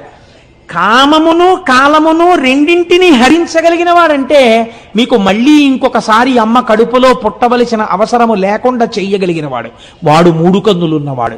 అందుకే మనం త్రయంబకలింగాన్ని శివలింగాన్ని ఆరాధన చేస్తే ఒక మాట చెప్తాం, త్రిదలం త్రిగుణాకారం త్రినేత్రం త్రియాయుషం అంటాం. త్రియాయుషం అంటే ఏమిటో తెలుసా అండి? మూడు ఆయుర్దాయములను చూసేటట్టు చేస్తాడు. ఈ మాట చెప్పి మారేడుదలం వేస్తే త్రిజన్మ పాప సంహారం ఏకబిల్వం శివార్పణం అంటాం. ఇది త్రియాయుషం అంటే వార్ధక్యంలో ఒక ఆయన వచ్చేసాడు అనుకోండి. వార్ధక్యంలోకి అంటే ఆయన ఏం చూసేశాడు? బాల్యము యవ్వనము కౌమారము మూడు చూశాడా లేదా? చూస్తే కదా ఇప్పుడు వార్ధక్యంలో ఉన్నాడు. ఒక ఆయన అసలు వార్ధక్యంలోకి వెళ్ళలేదనుకోండి, వెళ్లకుండానే వెళ్ళిపోయాడంటే అర్థం ఏమిటి? ఆయన పూర్ణాయుర్దాయాన్ని పొందలేదు. 4వ ఆయుర్దాయంలో నించున్నాడంటే మిగిలిన 3 ఆయుర్దాయాల్ని చూశాడు. మిగిలిన 3 ఆయుర్దాలు చూసేటట్టుగా చేస్తాట ఒక్క మారేడుదళం శివలింగం మీద వేస్తే వాడు త్రయంబకుడు. వాడు త్రిదళం త్రిగుణాకారం. అది కూడా ఎలా చేస్తాడు? త్రిగుణాతీతుణ్ణి చేస్తట. ఆ ఆయుర్దాయము ఈశ్వరోపాసనగా మార్పిస్తట. మార్పించి ఏ పాపము మీకు అడ్డొస్తోందో ఈశ్వరుణ్ణి చేరకుండా దాన్ని తీసేస్తట. ఇదంతా దేనికి? ఒక్క మారేడు దళానికి. అంత సులభుడై ఉంటాడు. 3 కన్నులతో ఉంటాడు. ఈ 2 కన్నులు సూర్యచంద్రులు. ఇది అగ్నిహోత్రం. సూర్యచంద్రులు కాలమునకు గుర్తు. సూర్యుడు పగలుంటాడు, కాలం నడుస్తుంది. చంద్రుడు రాత్రుంటాడు, కాలం నడుస్తుంది. కాలము మిమ్మల్ని శోషింపచేసి పడగొడుతుంది. ఇది అగ్నిహోత్రము. కామాన్ని దహిస్తుంది. అందుకే మన్మధుణ్ణి దహించాడు. ఇది కామహర, ఇవి కాలహర. అంటే మళ్ళీ పుట్టవలసిన అవసరం ఉండదు, మళ్ళీ కాలములో పడిపోవలసిన అవసరం ఉండదు. అటువంటి స్థితిని మీకు ఇయ్యగలిగినటువంటి వాడు, ఇది ఇయ్యగలిగిన వాడు మీ కోరికలు తీర్చడం పెద్ద లెక్క. ఏదైనా తీర్చగలడు. కాబట్టి ఇప్పుడు గౌతమీ తటి యందు వెలిసినటువంటి త్రయంబకలింగం అంత గొప్ప లింగం. ఆ త్రయంబకుణ్ణి ఒక్కసారి చూసి ఒక్క నమస్కారం చేస్తే 3 కన్నులున్నవాడా మహాదేవా అని నమస్కరిస్తే చాలు మీకింత ఫలితాన్ని ఇచ్చేస్తాడు.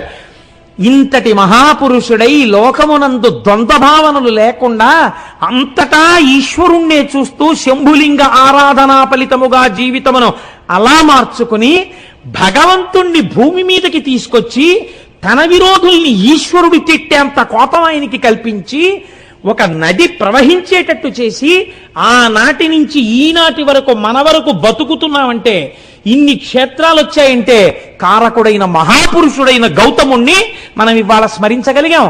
అటువంటి త్రయంబక లింగం గురించి చెప్పుకోగలిగాం. నా మొహం ఇంకొక లింగం కూడా అవడం కాబట్టి అవకపోతే 5 అనుకుంటాను, 6 అనుకుంటాను, ఒక్క లింగం కూడా 2 ఒకటిలోకి వచ్చింది. నానాటికి తీసి కట్టు నాగంబొట్టు. ఫోన్లేండి అన్నాళ్ళకైతే అవుతాయి. ఆయన ముందే చక్కటి వాక్కు చెప్పారు మా గోపాలకృష్ణ గారు. 365 రోజులు ఉంటుందన్నారు శివపురాణం. అలా అవుతుందో ఏమిటో నాకు. ఆయన వాక్కు సత్యవాక్కు. అందుకని మీరు ఎప్పుడో మళ్ళీ రేపు ఎప్పుడో మహానుభావ 42 రోజుల్లోనో 40 రోజుల్లోనో అయిపోతుంది అనండి మళ్ళీ ఒకసారి. కనుక అంతటి గొప్ప శివలింగ దర్శనం మనం ఇవాళ చేశాం. ఆ గౌతమీ దర్శనాన్ని చేశాం. ఆ గోదావరి నీటిని ఇంటికెళ్ళి తాగేటప్పుడు ఎంత కృతజ్ఞతాభావంతో తాగుతామండి. ఇవాళ ఇంటికెళ్ళి గ్లాసులో నీళ్లు తీయగానే ఇప్పుడు మనకి నీళ్లు కనపడవు. ఆ గౌతముడు, ఆ అహల్య వాళ్ళ కారుణ్యం కనపడుతుంది. ఇన్నాళ్లకి మనం గోదావరి నీళ్ళు అలా తాగుతున్నాం కృతజ్ఞతతో. అటువంటి బుద్ధి మనకిచ్చిన ఆ త్రయంబక లింగానికి వీరొక్కసారి కైమోడ్చి నమస్కరిస్తూ